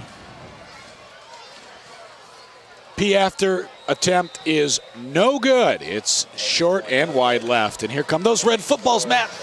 Could you stop that? That wasn't even that close. Stay on your toes. 41 points for the Hilltoppers with 10:44 left here, fourth quarter. Jamie, at what point in time now does Mitch Hewitt start to think you're going to pull these guys and play the second stringers? Because Chardon, I mean, Mitch has always been very good about not trying to really rub it into other teams. Yeah, well, this one is now in hand, and there's a lot of young guys on this roster who can go ahead and get some opportunities now. Now, the other question, though, is do you want these guys to play as much as they can in the fourth? Because next week, I mean, you're talking about going to Kenston. That's a tough game, and your starters will probably play all 4 quarters. I mean, it's always tough this early in the season, rest versus they need that, they need that time. I would no question get the young guys out there. I mean, I think it's a great opportunity, and you never know how often they'll get to play. So, but we'll see what they decide. There's still a full fourth quarter left, and we'll see what West G decides to do, as they just have the 6 points. Bukovic is set to kick off. Back again is Kioskis, who is shading Bukovic to kick it on the far side of the field, and he does. Good positioning by Kioskis. He fields it at the 15 across the 20. 25, now he reverses field, spins, and he gets tripped up at the 38-yard line. Gould the fourth, and once again. Gould the fourth. Love it. How much pressure is he under to have a son and name it Teddy? I'm guessing a lot. A lot. Hey, a reminder that Chardon High's Topper Board can post your birthday or other events for all to see at Chardon Memorial Field, and the cost is only $20 for a non-commercial fun announcement. So if you're interested in any of those, you should contact K Googe at roadrunner.com. That's KGOODGE at roadrunner.com. Kraus from the gun, new tailback in the game. Kraus is going to keep it now right side. It's a good run across the 45 and to the 50-yard line. So it's a first down on the 12-yard scamper. Cantans with the trip up. Nice job by him here on the near side. Chardon Memorial Field, Matt, is the correct name for the facility. Dedicated in 1948 by Bob Hope. And if you're wondering why I'm bringing any of this up, it's because a lot of people call it Chardon Memorial Stadium. And so it's actually field and... Well, if I'm not mistaken, field refers to the whole complex here, both in front and behind us. I don't know about that, but I do know that it was named, in honor of the veterans of World War II. As the play comes here near side. No, we've got a flag down on the far side and a cramp here on the near side. It's now in illegal formation. Boy, here come the cramps. When did this happen? Say, open my mouth. Mentioned we hadn't seen any, and that's what you get. Another player down.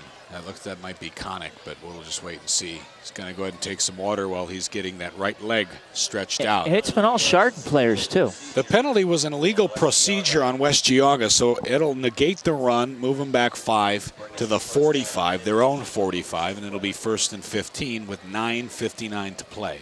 Need to give a shout-out to the trainer over at West Geauga, Mario DiMattia.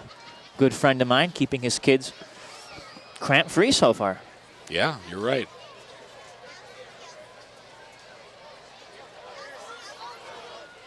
The nice thing is when something like that happens, Jamie, it's a chance for everyone else to get some water, to get a quick rest. But really, this all starts from earlier in the week. If you're not drinking earlier in the week and kind of storing some of those electrolytes, you're out of luck right now.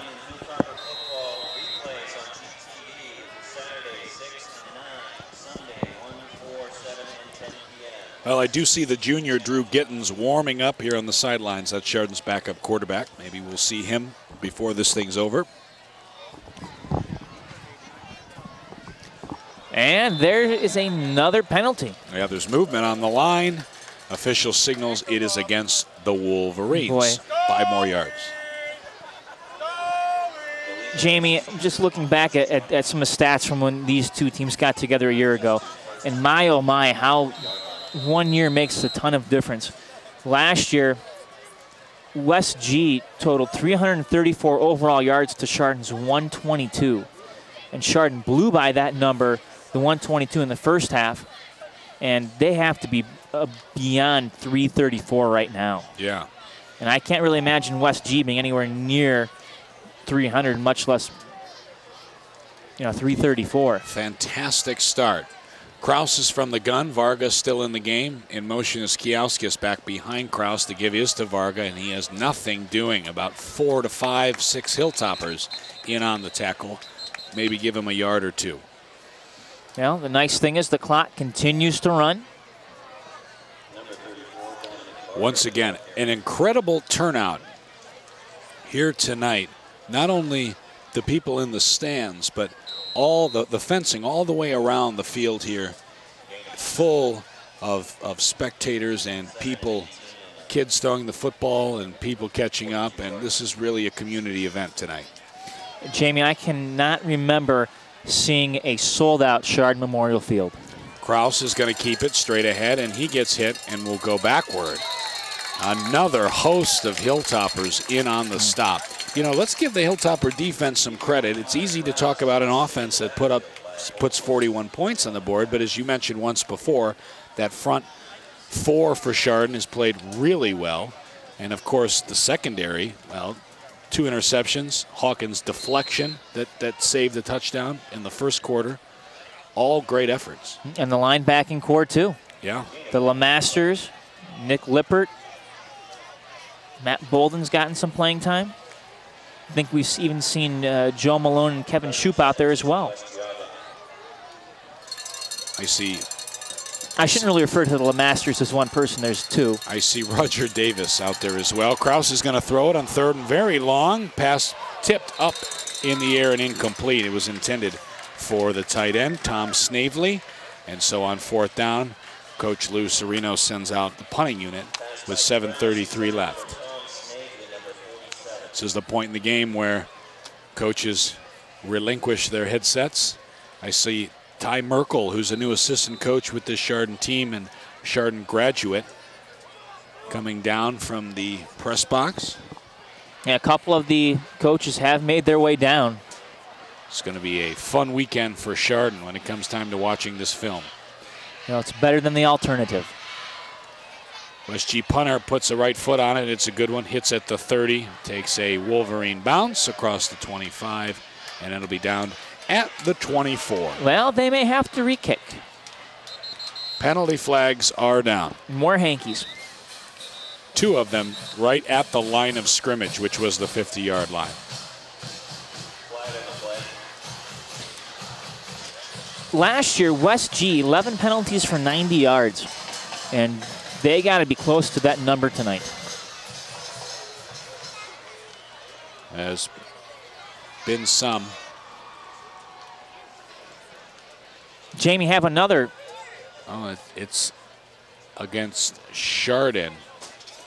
But I believe it was after the kick. During the return? During the return, so they'll move it 10 yards from where the ball was touched. We will see. Let's let them sort this one out for us. Anyways, this from Madison, for you folks listening live. It is Cortland 19, Madison 9 with 4:26 left to play. Blue Streaks are supposed to have a very good team this year, and they trail by 10 with about a quarter and a half left to play. Ball goes back to the 14-yard line. That's where the Hilltoppers will start. Drew Gittins is in the game, and now here come all of the subs running out onto the field. Many of them. I just saw John Karakis, a sophomore, number 71. There's probably a lot of new guys in here, and we'll try to get you their names as they make themselves visible. Now's when Jamie Ward makes his money. Yeah. Now's when our spotter helps us. See number 55. Nick Paul regular lineman. The run is off to the right side for 2 yards. Clock running, 7:04 and counting. 41-6 if you're just joining us, tuning in. I don't want to say online, but on TV. If you're listening live. You can get GTV online. That's true. We have a website, geaugatv.org. And actually, if you want to watch GTV live on the web, you can go to geaugatv.net. And there you can see both channels 20 and 22 live anywhere, just like you're at home. Gittens gives the ball left-hand side. The Hilltopper ball carrier hit hard and dropped. That's number 10, who is Dan Steck. Dan is 6'5", 170-pound junior. Dan, number 10? Wait, no, wrong guy. Yeah. 5'6", 170. 5'6", 170. You said, what did you say, 6'5", I think? Probably. My mistake. No problem. No problem. Dan still out in the game. It's 3rd down and 8. He'd take that, though. Yeah, absolutely. Steck is a junior. Man in motion. There's the reverse. Ball carrier up the middle, still on his feet, and let's see what the spot is. Well, Jordan Barrett took the reverse and came very close to the first down, Jamie. He got a good spot, so they will give him the first down. He was just a half yard past the stick. Nice job. That reverse has been very successful as Nick Missick, the sophomore, split end, comes into the game. He's number 9. Again, Drew Gittens. Chardon has had a lot of success tonight with that reverse play. Yeah, absolutely. There's again, same ball carrier, right-hand side. That's Barrett. And he's got about 2 or 3 yards. Patrick Sweeney, the senior offensive lineman, number 66, is now in the game. And now running in the play is Michael Cardina. Yep, sophomore. Michael Cardina is a sophomore.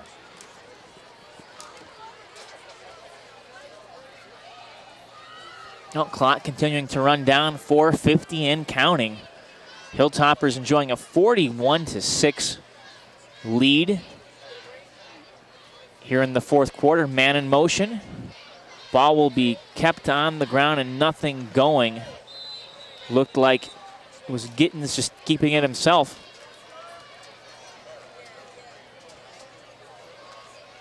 Chardon looking at their upcoming schedule, Jamie. Mentioned they will be at Kenston next week.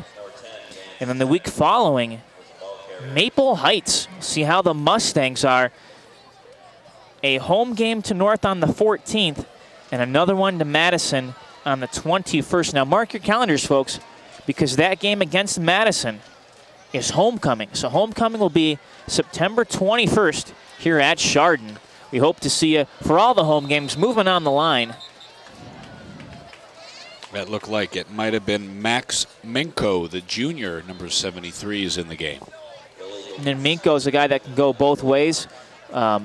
Some defensive line as well.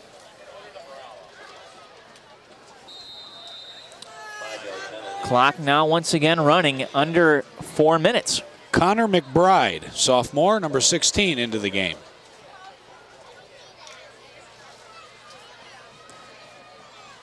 Jamie, you look at this game and you start to break it down, and there's so many positives to take away from this game compared to last year.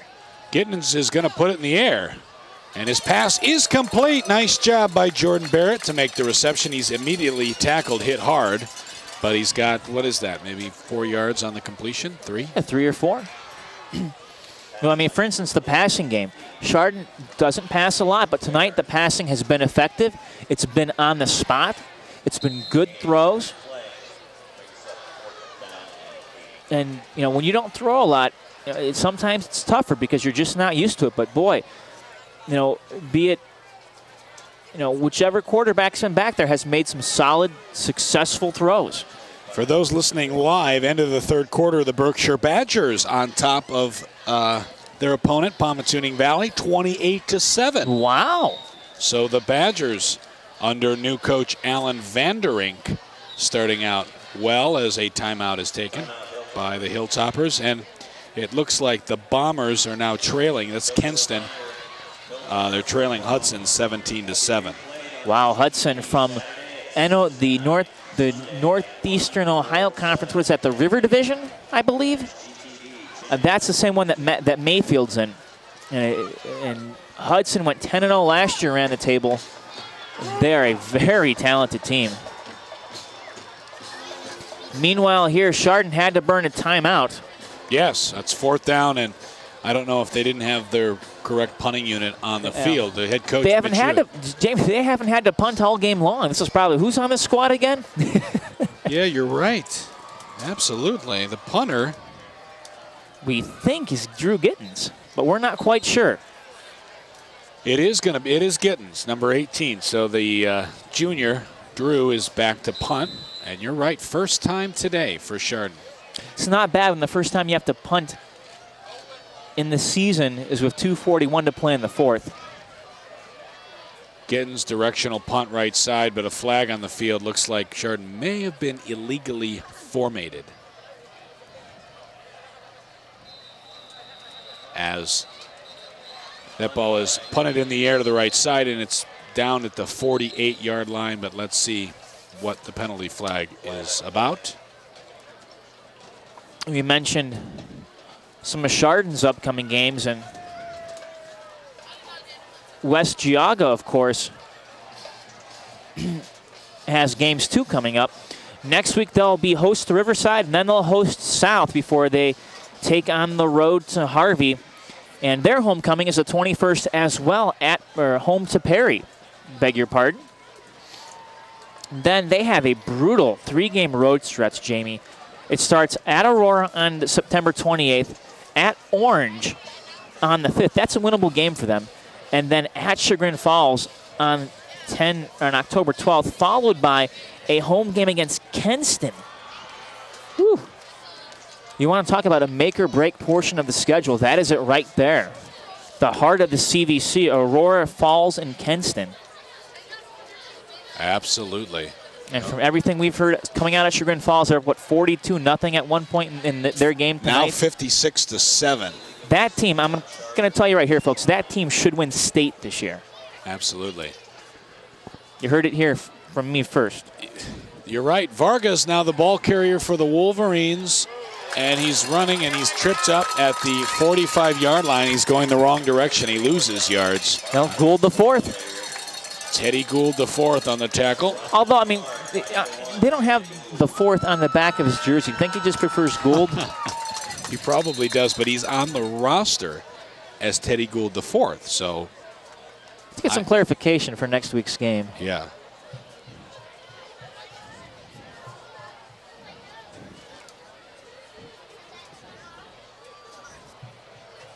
Of course, Teddy playing that cornerback position. Clock running. Under 2 minutes to play, still 41-6, second and 14 from the 45-yard line. Ball carriers Abdul Levy into the game. He's got a big run. He's about 15-20 on the play across the 40 down to the 37. And Barrett was in there for the tackle. Levy, a sophomore. That was a nice run. Showed a little bit of burst of speed turning the corner. Picking up the first down. Now a minute 35 and counting. West G trying to end this very difficult game on a high note here late. Again, it's Levy, inside handoff. Moving forward. Wow, 1, 2, 3, 4, 5, 6, 7. He took 7 toppers with him. Yeah, he did. It's 12 yards, another first down. He is one strong young man. He's just a sophomore, down to the 26. Well, this game really was a battle, Jamie, of experience versus inexperience. Chardon on opening night coming out and showing, hey, our experience counts for something, and it counted for 41 points tonight.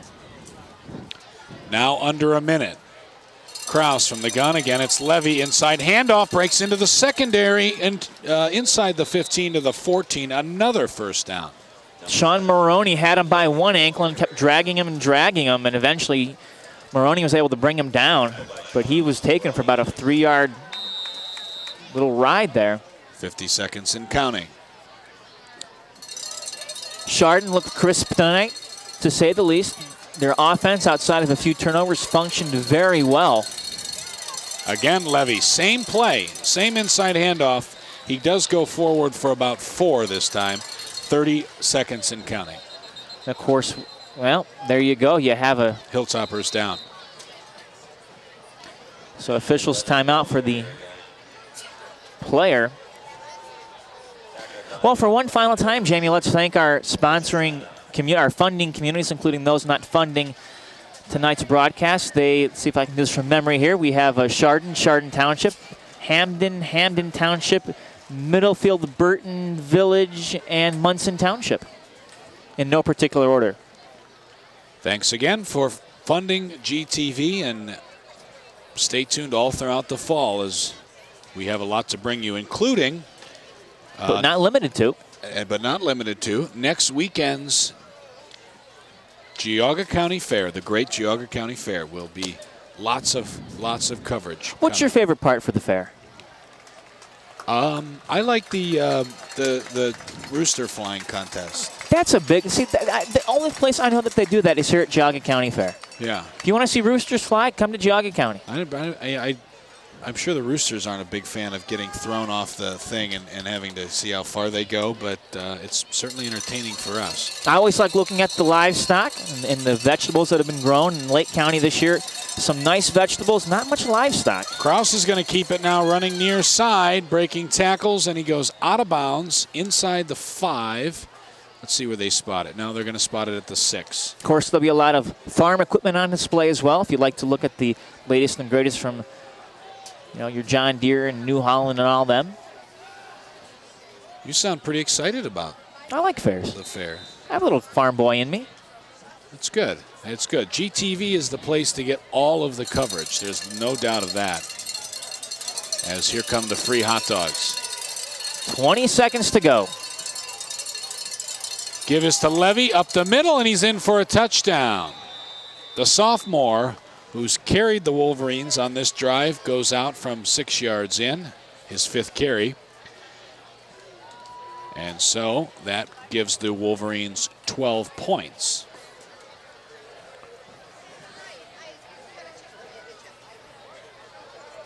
And there are 15 seconds left to play as the special teams unit comes out for the extra point. Really time for 3 more plays. The PAT, the kickoff, and then Chardon will have to run a play unless they run the football back. I haven't really talked about the Chardon special teams tonight, Jamie. They've been overlooked, but outside of one errant PAT, they've gotten the job done. Now there's another problem with the PAT. That's as a bad snap to Kraus, and he can't get the hold down. He then runs to the far side of the field where he's tackled. And so that's another failed conversion, making the score 41-12. And that is probably going to be our final, but again, it's there are no penalties either for Chardon. No, they played penalty free, and want to credit Justin O there, Jamie, for the tackle. Prevented that potential 2-pointer from happening. This has been just a fun evening for Chardon and fans coming out. Full house tonight from Chardon Memorial. Really couldn't ask for anything more. And remember to read about this, read the recap in the Maple Leaf. We'll have video online. You can go to our Facebook page sometime this weekend, facebook.com/Maple Leaf Sports. I think I'm going to try to talk to TJ Beninati. I'm going to look at Riley Hawkins. Those are the obvious guys who played well. And then I might see who's moseying around, try to grab one of the offensive linemen who played so well. Oh, you've got 5 to choose from. Kickoff team on the field for the Wolverines with 15 seconds. Judson's kick is in the air, and calling for it, fair catch, is Riley Hawkins right at the 16-yard line. And I think Drew Gittins is going to take a knee. I believe so. Either that or they just may do a run for the sake of running and some kind of dive. No, this is victory formation. This is. They're coming on victory? We'll see. You have victory formation for a reason. This is victory formation. I would be shocked. Regardless, they have to do a play. And it's Beninati. So the starter's back in. They're gonna let him take the knee. How proper. They're going to let T.J. Beninati take the lead. If we had a player of the game, it would have to be him. He was slippery and fast all night with long runs, 2 long scores. And now the fans are up on their feet as there's 4, 3, 2, and all the time is off. The Hilltoppers set a very strong tone for 2012 with a 41-12 win here at home, in what is an emotional game. As we know, Chardon started school on Thursday, and I think a lot of the fans, students, band, etc., overcome with emotion. It's been an emotional time at Chardon, and so this is a great way to get your school year started. It is, Jamie, and once again, a big win for Chardon. Points-wise, it gets them in the win column. They're not worrying about, okay, we're 2-3 weeks down the season looking for a win. They did it tonight. How did they do it? Great offense, solid fundamentals on defense, good defensive coverage, creating turnovers, limiting your turnovers, and boy, no penalties. Absolutely right. Well, thank you for joining us at home. GTV couldn't do anything without you, and so we're glad you've joined us. Again, Chardon, what a great start. 41-12 is your final. Our thanks to executive producer Dave Jevnikar, Chris and Jeff Graw on the cameras, and of course Brett, who's over in Master Control and bringing this game to you live over GTV. For my friend and partner Matt Jaworski, I'm Jamie Ward. Thanks for watching GTV. We'll see you soon.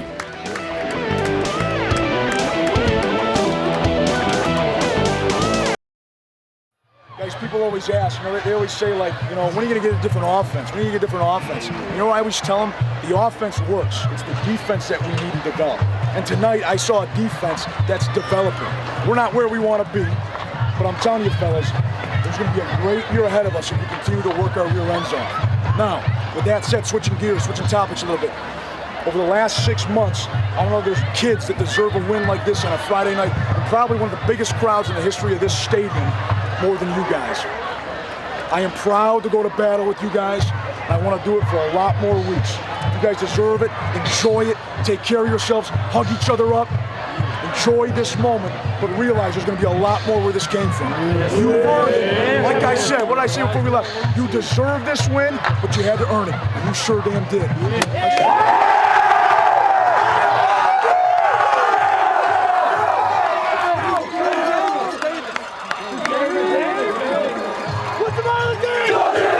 Never won.